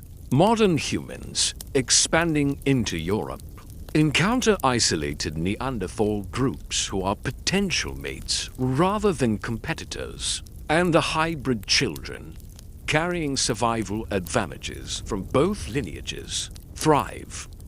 Month 14. More modern human groups arrive in the refuge zones. They bring new technologies, new knowledge, but also new pressures. They occupy the best hunting grounds. They harvest the most productive shellfish beds. They do not do this maliciously, they simply do what humans do, which is optimize their resource extraction. But for Neanderthals already at carrying capacity, this competition is potentially fatal. Some Neanderthal groups respond with violence, attempting to drive the newcomers away. These conflicts uniformly end badly for the Neanderthals. Modern humans have numerical superiority, better long-range weapons, and larger social networks that allow them to call for reinforcements. Several Neanderthal bands are wiped out in these conflicts, their caves occupied by the victors. Other Neanderthal groups respond differently with integration.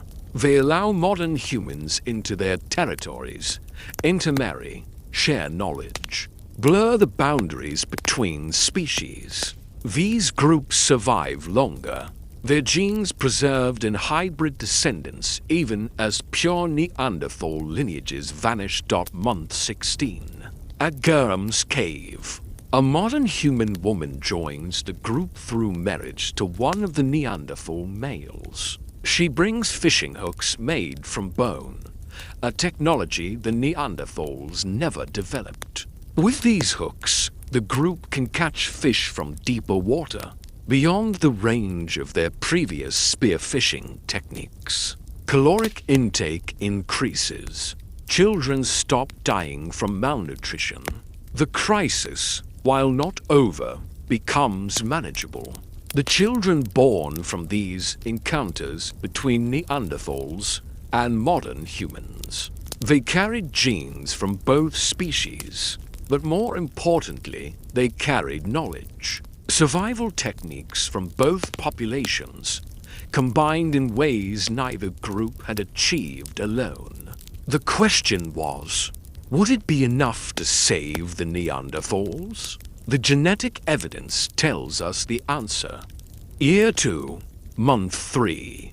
In the 21st century, in laboratories equipped with technology that would seem like magic to Neanderthals, scientists extract DNA from 40,000-year-old bones. They sequence genomes, analyze genetic diversity, construct mathematical models of ancient populations. And the data tells a story that matches perfectly with the catastrophic eruption hypothesis. The Neanderthal genome shows a severe population bottleneck. Approximately 39,000 years ago, genetic diversity, measured by heterozygosity rates and effective population size, crashes suddenly and dramatically. Before the bottleneck, effective population size estimates range from 5,000 to 10,000 individuals. After the bottleneck, that number drops to 1,500 to 2,500. This is not gradual decline. This is not slow population reduction over millennia. This is sudden, catastrophic collapse, precisely matching the timing of the Campanian Ignimbrite eruption. The genetic signal is unmistakable. Year 2, month 6. In the refuge zones, the survivors are living with consequences of that bottleneck without understanding the genetics behind it, but they can see the effects. In the Gurm's cave group, now a mixed population of Neanderthals and modern humans, 2 infants are born with severe birth defects. One has a cleft palate so severe she cannot nurse and dies within days. Another has deformed limbs, his legs twisted in ways that will never allow walking. These are symptoms of inbreeding depression, the accumulation of harmful recessive mutations that become expressed when populations are too small and closely related. Every individual carries some harmful mutations in their genome, usually masked by having one good copy of each gene. But when close relatives mate, the chances increase that both parents carry the same harmful mutations, and their children get to bad copies. Year 2, month 9. A Neanderthal man in the Caucasus Refuge looks at his infant son and sees himself too clearly. Not in the usual way parents recognize features in children, but something more disturbing. The boy has the same distinctive pattern of dental anomalies, the same slight asymmetry of facial structure, even the same birthmark on his left shoulder. This is not simple family resemblance. This is genetic identity approaching levels seen in siblings or parent-child relationships. The man's mate is his cousin. He knows this. They grew up in the same band. Their mothers were sisters. But in times of plenty, there were always other bands to marry into, other valleys to find mates, mechanisms to prevent close inbreeding. Now, in the confined refuge population, options have collapsed. Every eligible female is a cousin, an aunt, a niece. There are no outsiders, only relatives at varying degrees of closeness. Year 3. Genetic analysis from this period shows inbreeding coefficients in Neanderthal populations, reaching levels typically seen only in severely isolated populations. The math is stark, with an effective population size around 2,000, spread across 3 refuge zones separated by thousands of kilometers. Every Neanderthal is closely related to every other Neanderthal in their zone. Mating patterns become constrained not by preference, but by availability. Men mate with cousins because there are no non-cousins. Women bear children from close relatives because there are no distant relatives available. Each generation, the genetic diversity drops further. Harmful mutations accumulate faster than natural selection can remove them.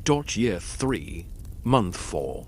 The effects become visible in infant mortality rates. Archaeological evidence from this period shows increased rates of juvenile skeletons, with pathologies consistent with genetic disorders, skeletal dysplasias, metabolic bone diseases, developmental abnormalities that in earlier periods would have been rare, now appear with disturbing frequency. Not all hybrid children between Neanderthals and modern humans survive, but those who do often show increased health and vigor compared to pure Neanderthal children. This is heterosis, hybrid vigor, the biological principle that outcrossing reduces expression of harmful recessive mutations. The modern human genetic contribution provides new genetic variants. that masks some of the accumulated harmful mutations in the Neanderthal genome. This creates evolutionary pressure toward more interbreeding. Families with hybrid children notice those children are healthier, more likely to survive to adulthood. Over time, preference shifts. Modern human mates become desirable not just because they are available, but because they provide genetic benefits to offspring. Year 4.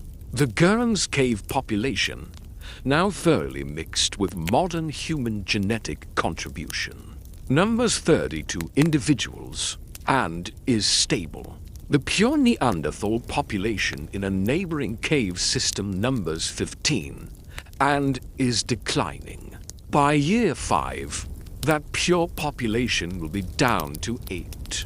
By year 7, they will be gone entirely, either died out or absorbed through interbreeding into mixed populations. The Caucasus Refuge tells a similar story. The largest band, which accepted modern human members through trade and intermarriage, survives and even grows slightly as conditions improve. The smaller bands that maintained pure Neanderthal lineages shrink and eventually disappear. Year 5. A modern human geneticist, analyzing ancient DNA samples, will note with scientific precision that Neanderthal populations never recovered. After the bottleneck, genetic diversity remains low. Effective population size remains small. The trajectory is clear and irreversible. These populations are headed toward extinction. The only question is how long it will take. The genetics don't lie. Even though 2,000 Neanderthals survived the 72 hours of hell, they'd been dealt a mortal wound. Small populations can't sustain themselves long term. Every generation, more harmful mutations accumulate. Every generation, fewer mates are available. It's called an extinction vortex, and once you're in it, there's only one way out. Year 6. The volcanic winter is officially over. The ash in the stratosphere has finally settled, dispersed, or been washed out by rain. Sunlight reaches Earth's surface at pre-eruption levels. Temperatures begin recovering. Spring arrives, later than normal, but recognizable. And for the first time in years, plants begin growing. But the damage is done. The European ecosystem has been fundamentally reset. Megafauna populations that supported Neanderthal hunting cultures for hundreds of thousands of years are decimated. Some species are extinct. Others survive in such reduced numbers that hunting them is unsustainable. The great herds of horses, bison, and reindeer that once migrated in predictable patterns are gone. Neanderthal populations, optimized through 300,000 years of evolution for hunting large game, find themselves in a world where that adaptation is suddenly maladaptive. Modern humans, with their broader dietary base, their fishing technology, their willingness to eat almost anything that provides calories, adapt more successfully to this transformed landscape. Year 7. At Gurren's cave, a census of sorts occurs during the spring gathering. 41 individuals now live in the main cave or nearby satellite camps. Of these, only 9 are pure Neanderthals, 5 adults, and for children. The rest are either pure modern humans or hybrids carrying various proportions of Neanderthal ancestry. The ratio is shifting rapidly with each generation. A pure Neanderthal elder, a woman now 67 years old, one of the original survivors of the 72-hour catastrophe, looks at the young children playing near the fire and realizes she can barely tell which are which. The physical differences that once clearly distinguished Neanderthals from modern humans are blurring. Hybrid children show intermediate features, and as they grow and have their own children with modern human partners, the Neanderthal characteristics dilute further.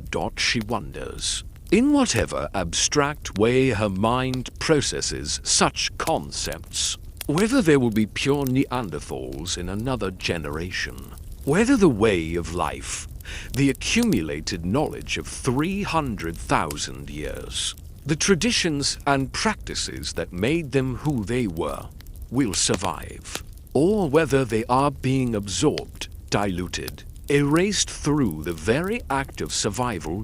Year 8. In the Caucasus Refuge, the last pure Neanderthal band numbers only 12 individuals. They are isolated in a high valley, maintaining old patterns, refusing intermarriage with the modern human groups that now dominate lower elevations. It is a choice born of tradition, of identity, of the desire to remain who they are rather than become something else. But biology is unforgiving. Of the 12, only for our women of childbearing age, only 3 are adult males. The others are children and elderly individuals. Genetic calculations they cannot perform would show this population is below minimum viable size. They will die out within 2 generations even if every individual survives and successfully reproduces. Year 9. Across Europe, modern human populations are exploding. With the end of the volcanic winter, conditions allow rapid population growth. Groups expanding from the Middle East bring not just numbers, but also new technologies developed. During the crisis years, improved hunting tools, better clothing construction, new food processing techniques. They occupy optimal habitats, the best caves, the richest hunting grounds. Neanderthals are relegated to marginal territories. Not through violence, though, that sometimes happens, but through simple competitive exclusion, where both species want the same cave. Modern humans usually win through superior numbers or better organization, where both hunt the same declining megafauna populations. Modern humans' more efficient technology gives them advantage. Year 10. Archaeological sites across Europe tell a consistent story. Layers dated to 40,000 to 35,000 years ago show Neanderthal occupation ending, and modern human occupation beginning, often with no overlap, sometimes with a brief transitional period of mixed occupation. The boundaries of Neanderthal territory contract.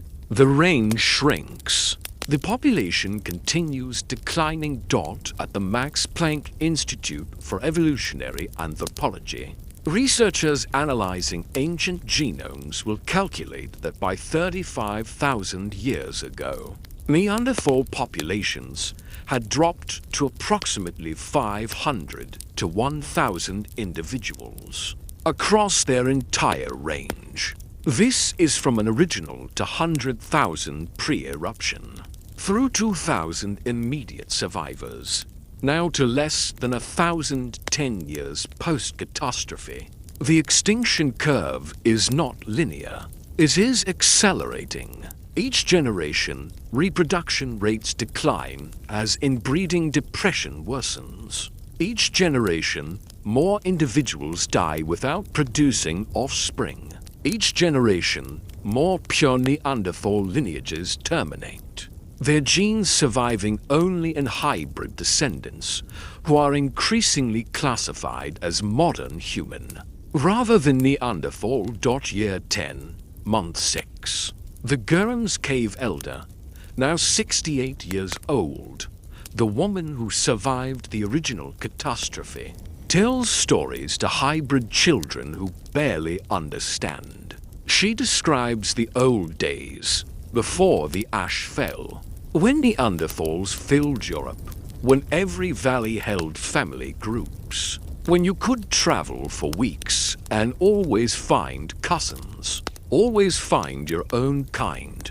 The children listen politely, but these stories mean little to them. They have never known that world. Their world is mixed populations, modern human dominance. Neanderthal traditions surviving only as fragments incorporated into the new hybrid culture. This is their normal. The elder knows she is among the last who remember.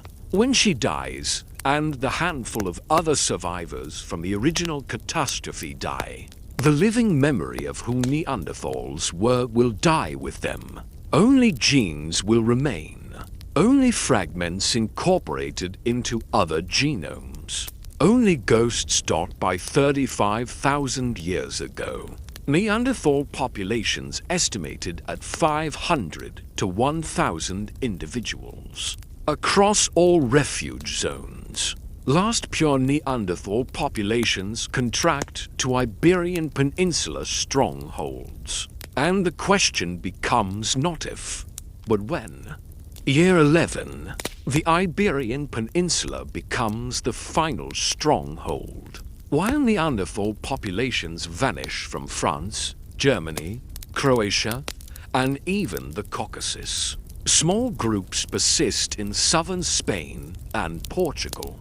The reasons are multiple geographic isolation created by the Pyrenees, milder climate even during volcanic winter, abundant marine resources, and caves deep enough to provide true refuge. Gurham's Cave, perched on the limestone cliffs of Gibraltar, becomes something like a capital. Though Neanderthals have no concept of capitals or nations, but it is a gathering place, a known refuge, a site where multiple family groups converge for seasonal gatherings. By year 11, perhaps 50 to 70 Neanderthals and hybrid individuals make Gurham's Cave their primary or seasonal home. The cave itself is extraordinary. The main chamber extends over 40 meters wide, with ceilings reaching 10 meters high. But it is the depth that matters. The cave system extends more than 300 meters into the limestone cliff, with multiple chambers, side passages, natural chimneys that provide ventilation. Archaeological excavations 40,000 years later will reveal occupation layers, spanning tens of thousands of years. This is not a temporary shelter. This is home. Year 11, month 8. A Neanderthal male, perhaps 45 years old, sits near the cave entrance crafting stone tools. His technique is Mousterian, the traditional Neanderthal method passed down for hundreds of thousands of years. Nearby, a young hybrid teenager watches and learns, though his hands also know the Archaeological techniques taught by his modern human father. The boy can craft both styles, switching between them as needed. The older man notices this and feels something he cannot quite articulate. Pride that the boy learns. Sadness that the boy also learns other ways. Recognition that his way, the pure way, is ending. The Mousterian tradition will survive a little longer in this boy's hands, but diluted, mixed with other techniques, eventually absorbed into something new that is neither purely Neanderthal nor purely modern human. Year 12. Population counts are now possible to approximate from archaeological evidence. Researchers counting distinct Neanderthal sites, with occupation layers dated to 33,000 to 30,000 years ago. find only 5 to 8 active locations, all in Iberia.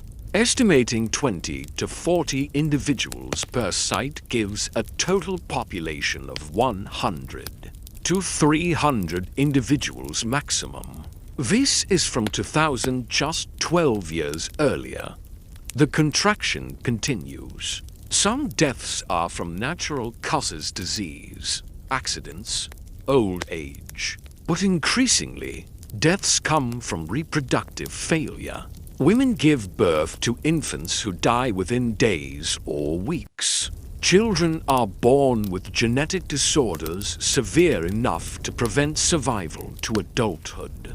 The inbreeding coefficient in these isolated populations is now so high that close relative mating is unavoidable. Year 13. At a cave 30 kilometers from Gurms, a smaller Neanderthal group faces a crisis that exemplifies the extinction dynamics. 8 individuals remain: 2 elderly females, 3 adult males, 2 young women, and 1 teenage boy. Of the adult males, 1 is the father of both young women. Another is the women's uncle. The third is a cousin. The young women must mate to continue the group. But every potential partner is a close relative. They choose the least related, the cousin, and both bear his children. But the genetic load is catastrophic. For infants born over 2 years, 3 die in infancy from various congenital defects. The 4th survives but shows developmental delays and will likely never reproduce. This story repeats across the remaining Neanderthal groups. The extinction vortex is complete. The population is too small to maintain genetic health. Every generation is smaller and less viable than the last. Mathematics has taken over, and mathematics is unforgiving. Year 14. Modern humans continue expanding across Iberia. They do not wage war on Neanderthals. There is no need. They simply occupy territory, harvest resources, live their lives. Where they encounter Neanderthals, interactions vary. Sometimes there is conflict. Sometimes there is avoidance. Sometimes there is interbreeding, hybrid children carrying forward fragments of Neanderthal genes. A modern human hunter, tracking deer along the Gibraltar coast, comes across an elderly Neanderthal woman gathering shellfish alone. She is perhaps 70 years old, a biological miracle, thin to the point of emaciation. They regard each other across 20 meters of beach. He could easily kill her if he chose. She is defenseless, weak, posing no threat. He does not. He simply watches as she slowly fills her woven basket with limpets, then turns and laboriously climbs the path back toward Gurm's cave. He wonders briefly how many more like her exist, how long they will persist. But mainly he thinks about his own hunt, his own family, his own life. The Neanderthals are not his problem. They are just part of the landscape, fading like morning mist. Year 15. Genetic analysis of Neanderthal remains dated to this period shows something simultaneously beautiful and tragic. The DNA reveals increased modern human ancestry percentages. Even the pure Neanderthals of this period carry some modern human genes. From interbreeding events years or generations earlier, the boundaries are blurring genetically just as they blur culturally and physically. A hybrid child born in year 15 at Gurm's cave might be 60% Neanderthal and 40% modern human genetically. Her children, if she mates with a modern human partner, will be perhaps 30% Neanderthal. Her grandchildren, 15%. At what point does someone stop being Neanderthal and start being modern human? The question has no clear answer. Identity exists on a spectrum, not as binary categories.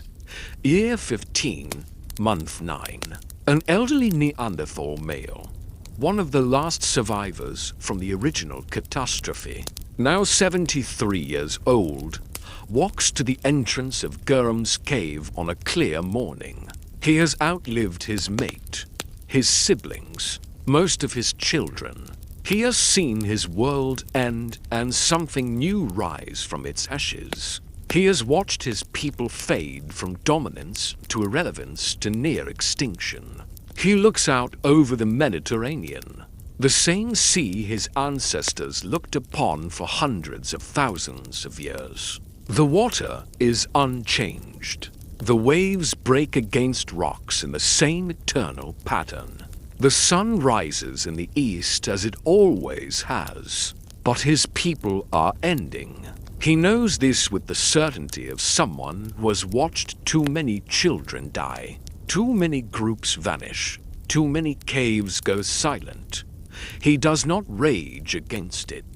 Rage is for those who believe they can change outcomes. He is simply witnessing, bearing final testimony to what was. When he dies soon now, his body is failing in multiple ways. He will be among the last who remember the world before the ash, and with him will die stories, knowledge, a way of seeing and understanding reality that is uniquely Neanderthal. Somewhere around 28,000 years ago, the last Neanderthal who would ever live took their last breath. Maybe in Gurum's cave, maybe on a beach nearby. They probably didn't know they were the last. But in their DNA was the memory of the 72 hours that doomed their species, carried across 11,000 years until extinction finally caught up. The story does not end with death. It transforms. Because while Neanderthals as a distinct species vanished, approximately 28,000 years ago, their genes did not vanish. They persist, carried forward in the genomes of billions of modern humans. Fragments of ancient humanity, preserved in unexpected ways. In the year 2010, a team of scientists at the Max Planck Institute for Evolutionary Anthropology in Leipzig, Germany, announced completion of the first Neanderthal genome sequence. The technical achievement was extraordinary. Extracting and sequencing DNA from 40,000-year-old bones is like trying to read a book that has been shredded, burned, scattered, and partially dissolved. But the results were even more extraordinary than the methods. All non-African modern humans carry 1 to 4% Neanderthal DNA. This is not metaphor or approximation.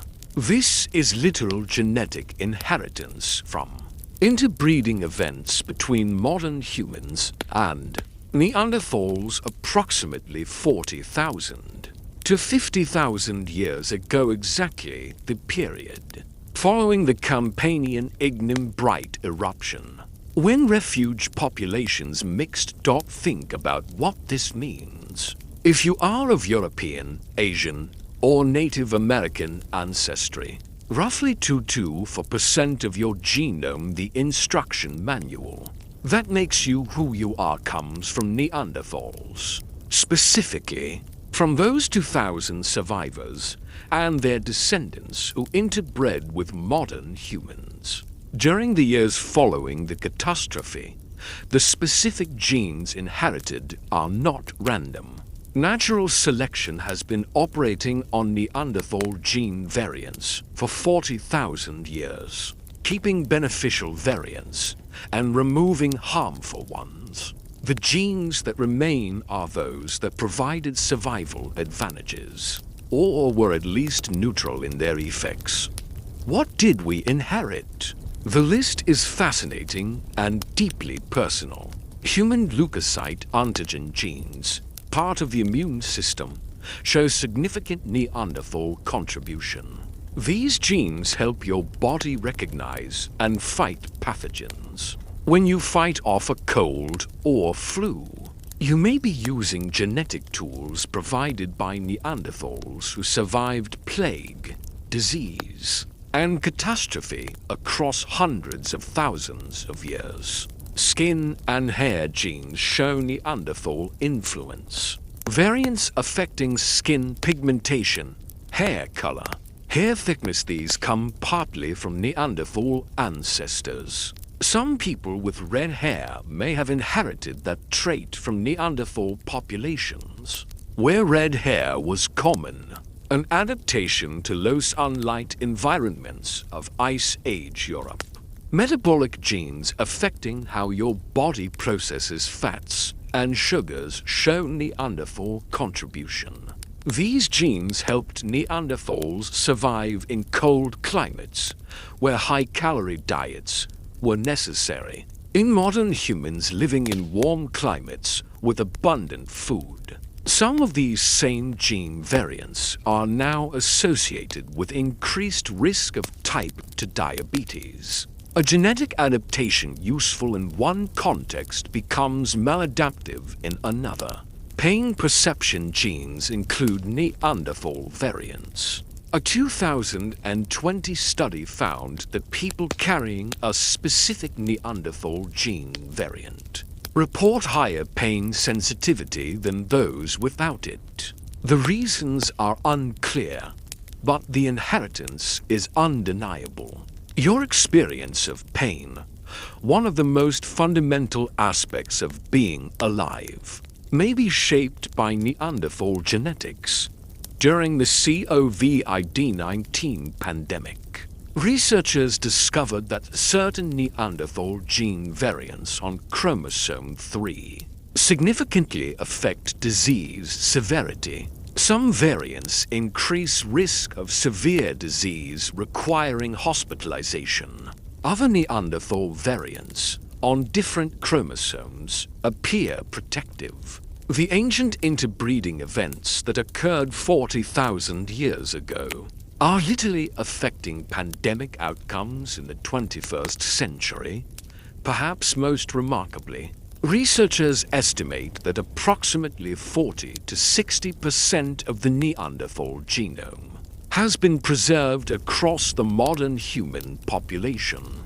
Not in any single individual, each person carries only 2%, but collectively, distributed across billions of humans. The majority of Neanderthal genetic diversity that existed at the time of interbreeding survives.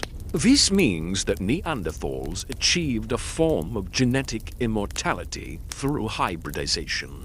While pure Neanderthal lineages went extinct, their genes persisted in hybrid descendants who thrived and spread across the globe. From an evolutionary perspective, this is success. Genes that replicate and spread into future generations are successful, regardless of whether they maintain distinct species boundaries. A Neanderthal standing in Gurm's cave 39,000 years ago, watching the ash fall, had no way of knowing that their descendants would number in the billions, that their genes would spread to every continent except Africa, that 40,000 years later, their DNA would be helping humans fight pandemics, adapt to new climates, and survive in ways they could never imagine. The woman who sealed her cave entrance in the first hours of the catastrophe, who moved her family deep into protective chambers, who made decisions that saved their lives, her genes might be in you. The man who crafted tools with Mousterian technique, preserving ancient knowledge even as the world ended around him, his genes might be in you. The children born in the years after the eruption, hybrid offspring of Neanderthal and modern human parents, Carrying mixed ancestry into an uncertain future, their genes are definitely in you. If you have any non-African ancestry, every time you fight off a flu virus, every time your immune system responds to infection, there's a chance you're using genetic code from a Neanderthal who survived 72 hours of volcanic hell 39,000 years ago. They're not extinct. They're us. But that raises an uncomfortable question. The genetic evidence is compelling, but some require physical proof. Tangible evidence you can touch, see, analyze in laboratories. That evidence exists, written in layers of Earth that have remained undisturbed for 40,000 years, telling stories to those who know how to read them. Across Europe, at archaeological sites where Neanderthals once lived, researchers have found a consistent and chilling pattern. A grey layer, approximately 15 to 30 centimeters thick, composed of volcanic ash with a chemical signature that matches only one source. The Campanian Ignimbrite eruption near Naples 40,000 years ago. This ash layer, called the sea Tephra by archaeologists, serves as a precise time marker. Volcanic ash from major eruptions has unique chemical fingerprints, based on the specific composition of magma at that location. By analyzing the ratio of trace elements, the precise proportions of titanium, manganese, iron, and other minerals, researchers can identify ash from the Campanian Ignimbrite eruption. With absolute certainty, the sea Tephra has been found at Neanderthal sites across Europe. Arcis Circure in France, Grotta di Fiumane in Italy, Grotta di Castelsavita in southern Italy, El Salt in Spain, Hohlfels in Germany. At each site, the pattern is the same and devastating. Below the ash layer, clear evidence of Neanderthal occupation. Stone tools in Mousterian style, hearths with charcoal from cooking fires, animal bones with cut marks from butchering. Sometimes ochre pigments, shell beads, evidence of symbolic behavior. The archaeological record of active, thriving Neanderthal groups. The ash layer itself, 15 to 30 centimeters of sterile gray volcanic material. No tools, no bones, no evidence of human activity.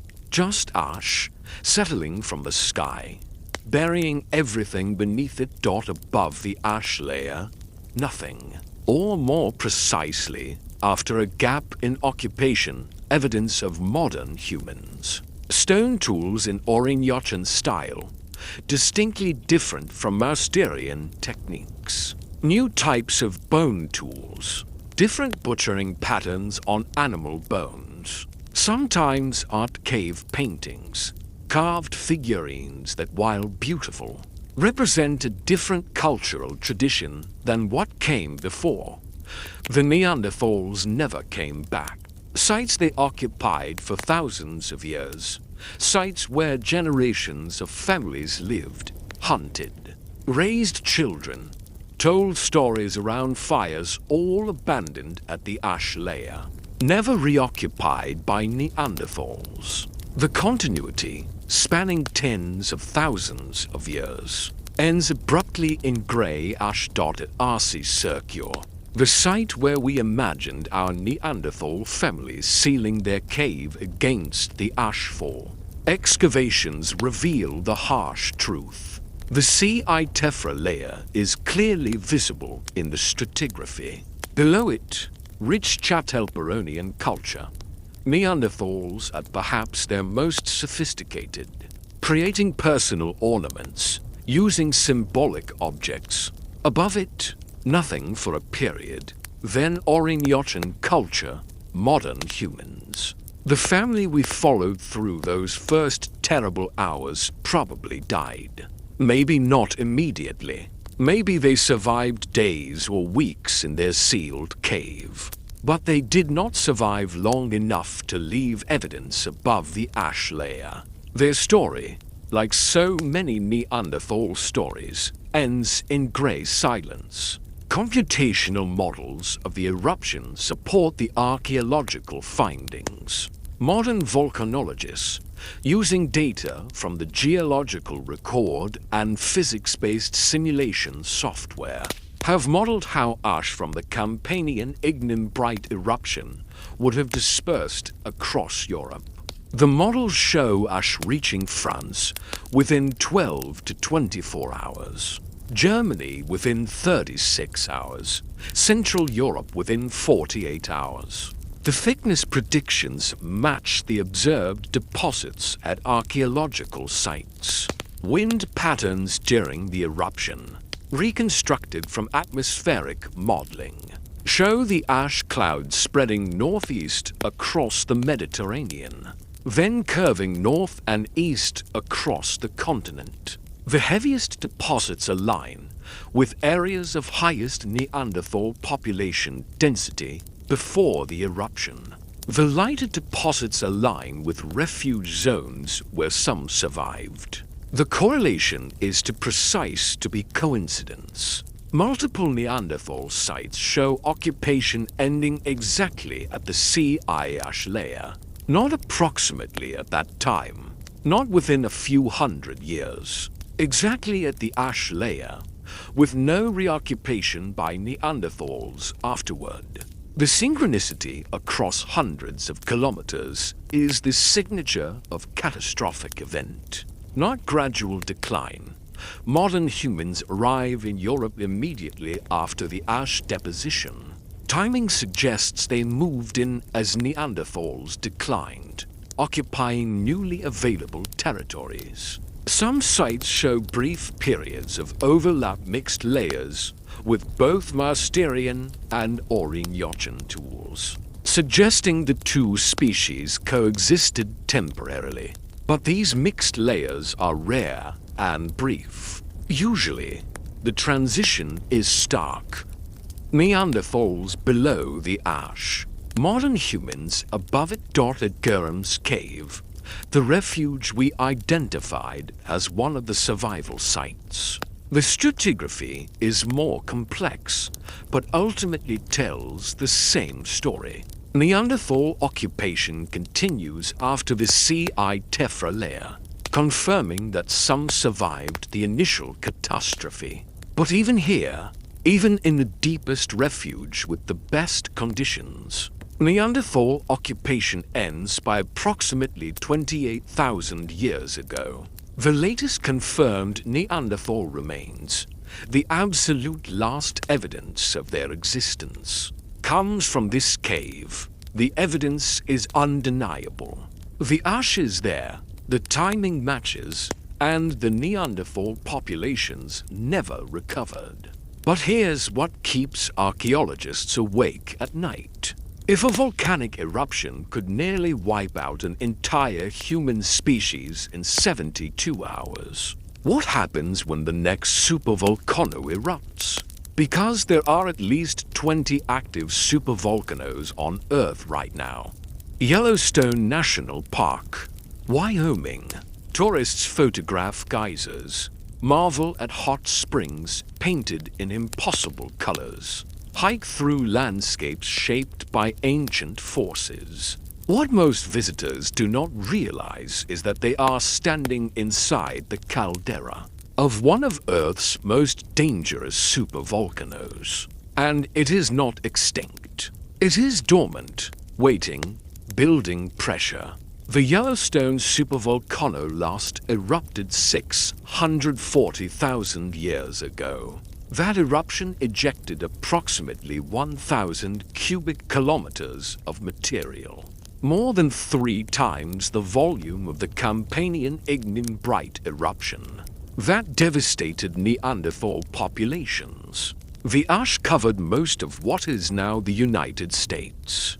Deposits have been found as far east as Iowa, as far south as Texas. Modern geological monitoring shows that Yellowstone is still active.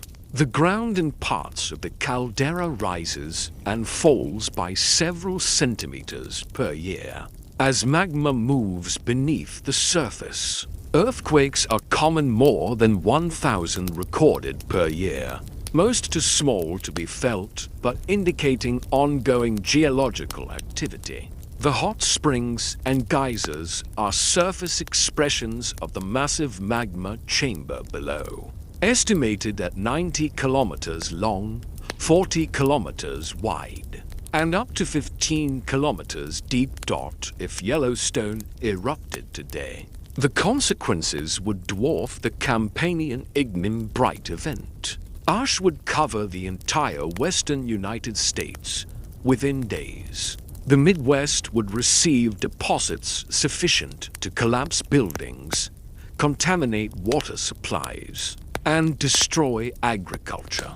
Global climate would be affected for years, and modern civilization, despite our technology, would face challenges Neanderthals never imagined. Consider the differences and similarities. Neanderthals numbered perhaps 100,000 before their catastrophe, distributed across Europe in small bands. Modern humans number 8 billion, concentrated in cities. We have global supply chains that can deliver food from across the world. But those supply chains depend on transportation networks vulnerable to ash. We have advanced medicine, but hospitals cannot treat millions of ash inhalation cases simultaneously. We have communication technology, but communication does not prevent starvation. When agriculture collapses, the Toba supervolcano in Indonesia provides another cautionary example. It erupted 74,000 years ago, ejecting approximately 2,800 cubic kilometers of material, 10 times the Campanian Ignimbrite volume. Genetic evidence suggests this eruption caused a severe bottleneck in human populations, reducing our ancestors to perhaps 10,000 individuals globally. We nearly went extinct, and Toba, like Yellowstone, could erupt again. Current supervolcano monitoring includes Yellowstone, Toba, Lake Taupo in New Zealand, the Phlegreen Fields, yes. The same system that destroyed Neanderthal Europe is still active. Long Valley in California, Era Caldera in Japan. The list continues. Approximately 20 known supervolcanoes exist worldwide, any of which could produce eruptions matching or exceeding the Campanian Ignimbrite event. Modern advantages are real, but perhaps less decisive than we imagine. We have early warning systems, seismic monitoring, GPS measurements of ground deformation, gas emission sensors. We would likely have days or weeks of warning before a major eruption.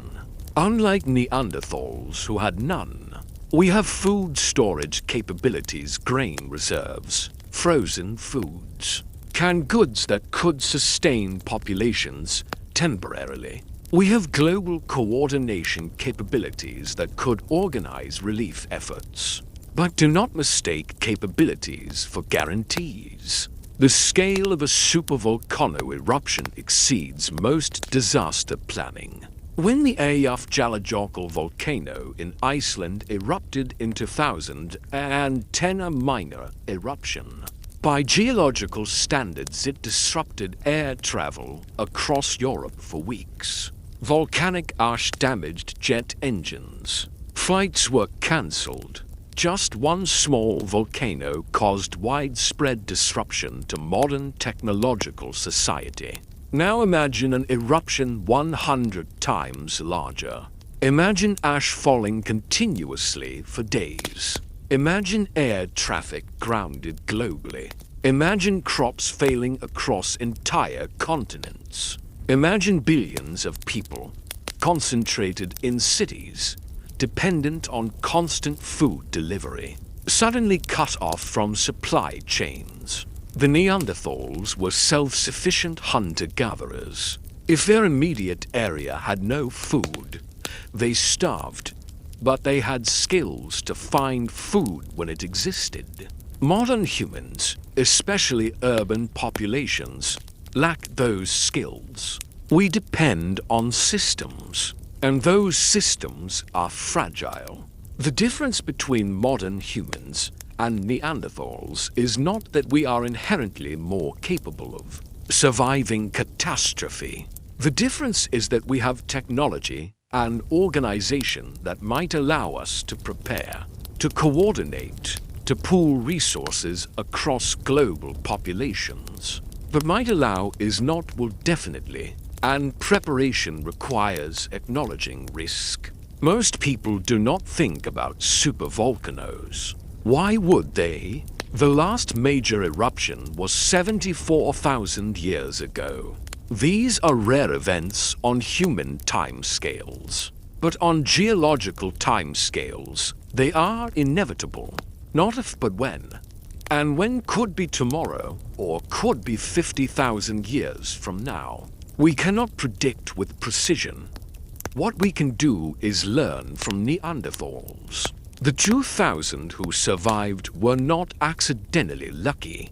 They were in deep caves with multiple chambers, had stored food, were in geographic locations with some protection. The preparation was not conscious. They did not know a volcano would erupt, but the factors that saved them are identifiable and replicable. Modern survival would require similar factors at larger scale. Stored food supplies that can sustain populations for months. Shelter that can filter ash from air. Geographic distribution that prevents all population centers from being hit simultaneously. Medical supplies and knowledge to treat ash inhalation. And critically, social systems that maintain order rather than collapsing into conflict over scarce resources. The Neanderthals had no warning, no technology, no global network to help them survive. We do, but would it be enough? When the ash starts falling, when the sky goes dark, when we have 72 hours to save our species, will we do better than they did? The answer might depend on what we learn from their story. 40,000 years is a long time. Long enough that despite remarkable archaeological and genetic discoveries, vast gaps remain in our understanding. Questions that cannot be answered with certainty. Mysteries that tantalize researchers. Possibilities that may never be confirmed. The story of the 72 hours has been reconstructed from evidence, but evidence is incomplete. What we do not know is as important as what we do. Mystery number 1. Did any Neanderthals survive outside the 3 main refuge zones? The genetic and archaeological evidence points to Gibraltar, the Caucasus, and Croatia as the primary survival areas.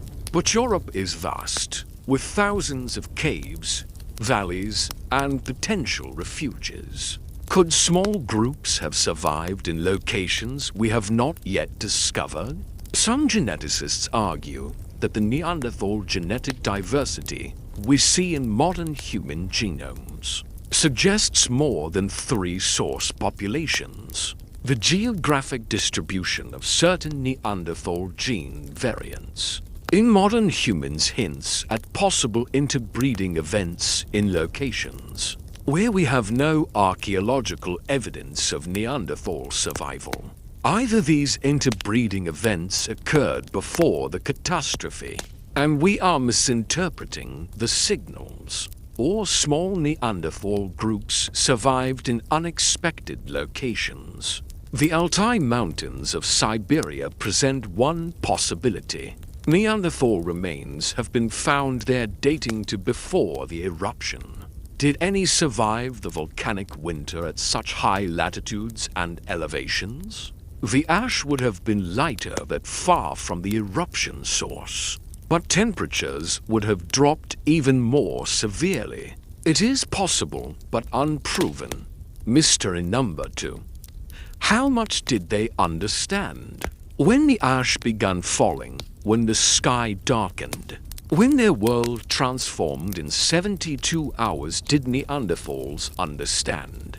They were experiencing a volcanic eruption.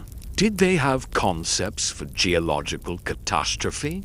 Did they develop oral traditions, stories passed generation to generation, about the day the sky fell? We know Neanderthals had language. The FOXP gene, critical for speech, shows they had the biological capacity. Their complex tool-making requires teaching, which requires communication. But language leaves no fossils. We cannot know what words they spoke, what explanations they gave their terrified children, what theories they developed to explain the inexplicable. It is tempting to imagine a Neanderthal elder 40 years after the catastrophe, telling young children about the before times when the sky was blue and animals were abundant, describing the grey snow that fell for days, the sun that disappeared, the dying.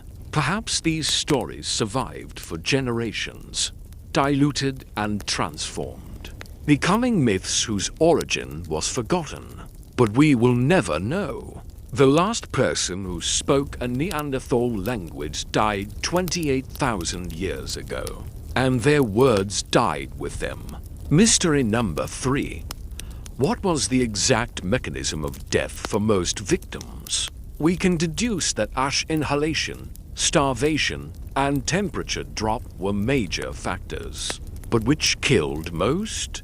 Did 90% die from acute ash exposure in the first week? Or did most survive the initial catastrophe only to die from starvation and cold in the following months? The archaeological record cannot answer this. Bodies that died from ash inhalation and bodies that died from starvation 3 months later both leave the same evidence bones in caves. We cannot determine cause of death for most Neanderthal remains. Medical forensics that work on recent remains fail on 40,000-year-old bones, where soft tissue is gone and many skeletal pathologies are ambiguous. This matters for understanding the event. If most died quickly from direct volcanic effects, then the catastrophe was immediately overwhelming and avoidance was nearly impossible. If most survived the immediate effects but died in the following months, then different decisions, better food storage, different cave selection, quicker migration might have saved more. The distinction between instant catastrophe and slow-motion tragedy affects how we interpret Neanderthal choices and capabilities. Mystery number 4. Why didn't survivors repopulate Europe after conditions improved? By year 5 post-eruption, the volcanic winter was ending. By year 10, conditions had substantially recovered. Yet Neanderthal populations never returned to pre-eruption levels or ranges. They continued declining in the face of improving conditions. Why? The inbreeding explanation is compelling, but may not be complete. Some animal populations have recovered from severe bottlenecks. Cheetahs went through a bottleneck, reducing them to perhaps a few dozen individuals, yet survived and expanded. Granted, cheetahs still show reduced genetic diversity and inbreeding problems, but they persisted. Why could Neanderthals not do the same? Competition with modern humans is part of the answer, but modern humans were also affected by the eruption, also faced challenges, also suffered population declines. They recovered while Neanderthals did not. Was it just numbers modern humans had larger initial populations? Was it technology better tools allowed better adaptation to changed conditions? Was it social organization larger trade networks allowed resource sharing across greater distances? Or was it something else? Some researchers propose that Neanderthals, so exquisitely adapted to Ice Age Europe and megafauna hunting, could not adapt to the post-eruption ecosystem, that their 300,000 years of specialization, which had been their strength, became fatal weakness when conditions changed rapidly, that generalists survive catastrophe better than specialists, and Neanderthals were ultimate specialists. Mystery number 5. Could better choices have saved more? This is the most haunting question. Were the 2,000 who survived simply lucky, in the right place at the right time? Or did they make better decisions in those critical first 72 hours? If we could go back, knowing what we know now, could we save more Neanderthals? The woman who sealed her cave entrance, moved her family deep. Rationed food, were these choices wise or just accidentally effective? The groups that tried to flee, were they doomed no matter what? Or could different routes or timing have saved them? The populations that refused to interbreed with modern humans, maintaining pure lineages, were they preserving identity or guaranteeing extinction? We may never know everything about those 72 hours. Too much time has passed. Too much evidence has been lost. But what we do know tells us something profound about survival, about extinction, and about what it means to be human. Because the story of the Neanderthals isn't just their story. The sun sets over Gibraltar, casting golden light across the Mediterranean. Waves break against limestone cliffs in eternal rhythm, as they have for millions of years, as they will for millions more. Gurham's cave sits empty now, a dark opening in the rock face, silent except for the sound of wind and sea.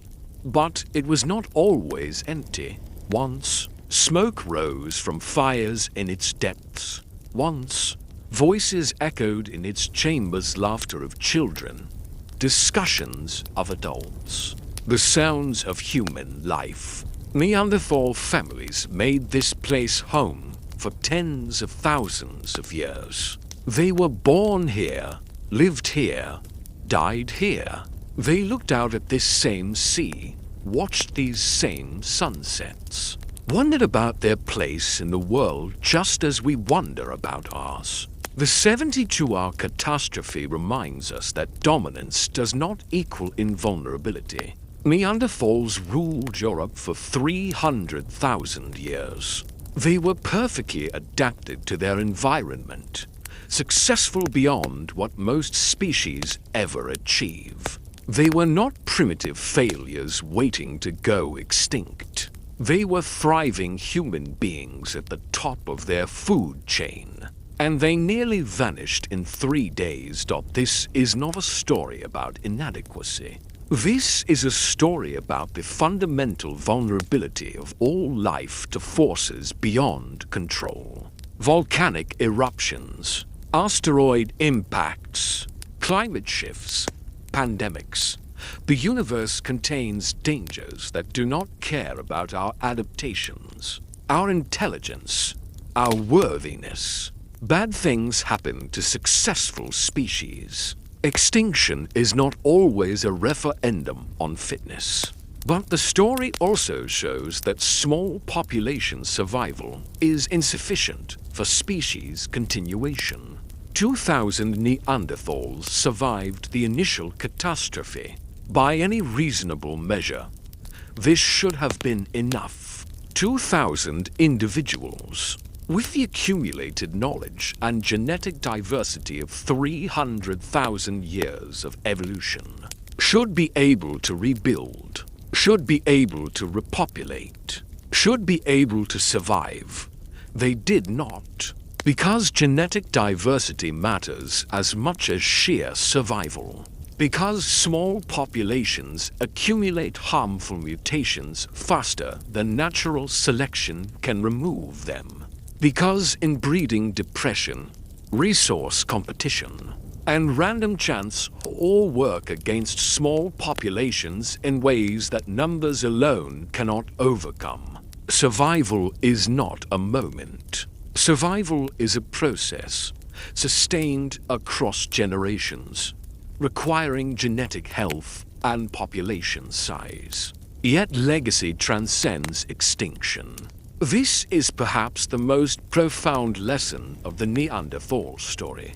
They went extinct as a distinct species approximately 28,000 years ago. The last pure Neanderthal died, was buried or left to decay, and no more were born. In biological terms, this is failure. In genetic terms, this is success. Neanderthal genes exist in billions of humans. We are their descendants, not directly, but through hybrid lineages that blended Neanderthal and modern human ancestry. Every non-African human carries fragments of Neanderthal genome.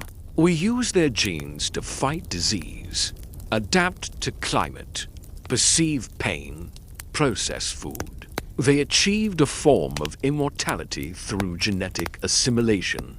Is this the same as survival? Philosophers and biologists debate the question. If a species goes extinct, but its genes persist in hybrid descendants, has it truly ended? Or has it simply transformed, merged, become part of something larger? There is no objectively correct answer. It depends on whether you value genetic persistence or cultural continuity, DNA or identity. The modern lesson is that our global civilization is similarly vulnerable to sudden catastrophic events we cannot predict. We have 8 billion people, advanced technology, global coordination capabilities. We are the most successful species Earth has ever produced by most metrics. But none of this guarantees survival of catastrophic geological events, asteroid impacts, or other planetary scale disasters. The difference between us and Neanderthals is time and knowledge. We understand what supervolcanoes are, how they work, what signs precede eruptions. We have monitoring systems that might provide warning. We have the capability to coordinate global responses, store food, organize evacuations. We could potentially save billions where Neanderthals could save only thousands. What could potentially requires will, planning, and resources devoted to unlikely but catastrophic risks. It requires taking seriously the possibility that the world we know could end in 72 hours. It requires humility in the face of geological forces that dwarf human power. Most societies do not plan for such scenarios. We are optimized for likely problems, not catastrophic ones. Perhaps the deepest lesson is about hope and adaptation. The 2,000 who survived those 72 hours showed remarkable innovation under pressure. They adapted diets, changed behaviors, accepted outsiders, made impossible decisions under extreme stress. Human species, whether Neanderthal or modern are capable of extraordinary resilience when necessary. We carry their adaptability in our genes and our culture. The capacity to face catastrophe, make hard choices, persist against overwhelming odds. These traits were shaped by countless crises. Over millions of years of human evolution, the Neanderthals who survived the ash fall and their descendants who integrated with modern humans gave us more than immune system genes. They gave us proof that humans can survive the UNSURVIVABLE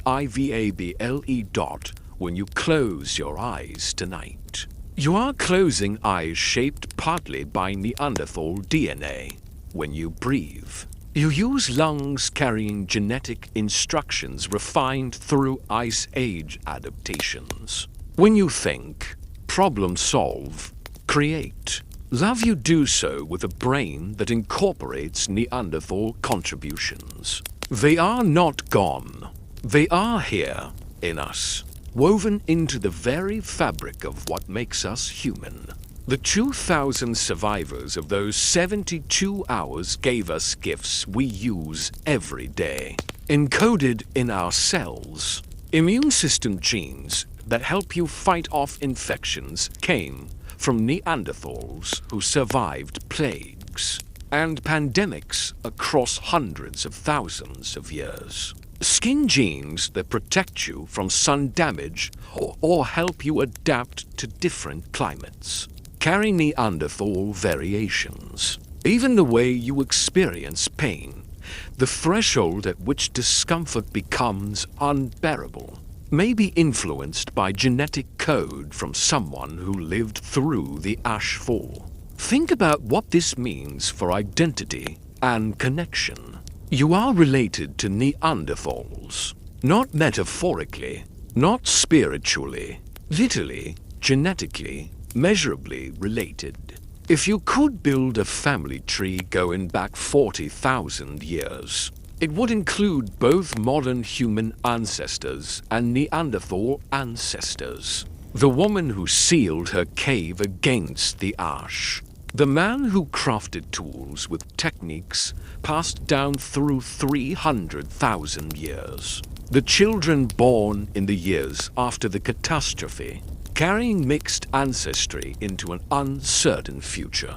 They are your family. This realization changes how we think about extinction. The Neanderthals are often presented as a cautionary tale, an evolutionary dead end, a species that failed where we succeeded. But this framing misses the truth. They did not fail. They transformed. They became part of us through the most intimate possible connection, reproduction, generation after generation, until their genes spread across the globe. In the Refuge caves. During those desperate years after the eruption, when Neanderthal women bore children with modern human fathers, when hybrid children grew to adulthood and had their own children, when the boundaries between species blurred and eventually disappeared, this was not failure. This was adaptation. This was survival through integration rather than isolation. There is profound wisdom in this. Species that refuse to adapt, that maintain rigid boundaries, that insist on purity, often face extinction when conditions change. Species that are flexible, that interbreed when necessary, that incorporate new genes and new strategies, survive. The Neanderthals who survived longest were those willing to accept modern human partners, to learn new techniques, to become something new rather than cling to what they were. Perhaps this is the final lesson of the 72 hours. Survival sometimes means letting go of who you were to become part of something larger. The last pure Neanderthals, isolated in their caves, clinging to old ways, died out. Their genes ended. But the Neanderthals who mixed, Who adapted? Who transformed they live on in billions of descendants outside Gurum's cave tonight? The Mediterranean reflects starlight, the same stars Neanderthals watched 40,000 years ago. The constellations have shifted slightly over the millennia, but they are recognizable. Orion still hunts across the winter sky. The Big Dipper still points toward the North Star. The Pleiades still cluster together, seven sisters eternal. A Neanderthal looking up at these stars might have wondered about their meaning, told stories to explain the patterns, used them for navigation during seasonal migrations. We look up at the same stars and wonder about our place in the cosmos, tell our own stories, use them for navigation, both literal and metaphorical. The questions that haunted them haunt us. Who are we? Why are we here? What happens when we die? Will anyone remember us? For the Neanderthals, the answer to that last question is yes. We remember. Not their names, those are lost forever. Not their languages, those died with the last speakers. Not their stories, those faded with the last generation who knew them. But we remember them in our genes, in our immune responses, in our adaptations. We remember them because we are them, partially, forever. The volcanic ash that fell for 72 hours is long gone, washed away by 40,000 years of rain, wind, and geological processes. The bodies of the 200,000 who died have returned to dust. The caves where the 2,000 survivors huddled are mostly empty now, visited by tourists and archaeologists rather than families. The world that existed before the eruption is utterly erased. But the genes persist. The adaptations persist. The legacy persists. Every time your immune system successfully fights off a pathogen, every time your body adapts to cold or heat, every time you experience the full spectrum of human emotion and sensation, you are living proof that those 2,000 survivors did not die in vain. They saved more than themselves. They saved pieces of their entire species. Fragments of 300,000 years of human evolution that would have been lost forever. In the end, the 72 hours that nearly erased the Neanderthals became the 72 hours that transformed human evolution. The catastrophe that should have been a tragic ending became a strange new beginning. The ash that buried the old world fertilized the new one. And the survivors, both Neanderthal and modern human, created something that neither species was alone, a hybrid humanity, carrying the best of both lineages forward into the future. So, when you close your eyes tonight, rest knowing that you carry ancient survival within you. You are descended from the species that endured volcanic winters, that adapted to ice ages, that survived catastrophes that erased most life on Earth. You carry Neanderthal resilience, modern human innovation, and the combined strength of two human species that became one.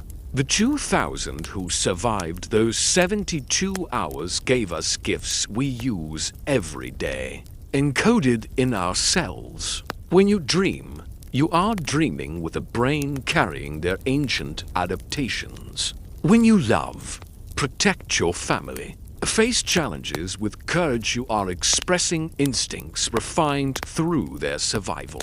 When you look at the stars and wonder about humanity's future, you are asking questions they asked. Questions that have no final answers, but demand to be asked anyway. They are not extinct. They are not gone. They are not ended. They are here, in us, forever.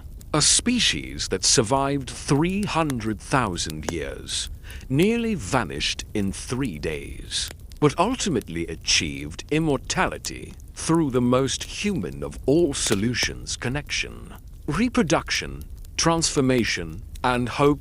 Rest well, knowing that survival, true survival, sometimes means becoming part of something larger than yourself. The Neanderthals understood this in their final generations, whether consciously or not. They chose connection over isolation, adaptation over purity, transformation over extinction. And because of those choices, made in desperate times by people we will never know, you exist. You carry their legacy. You are their future.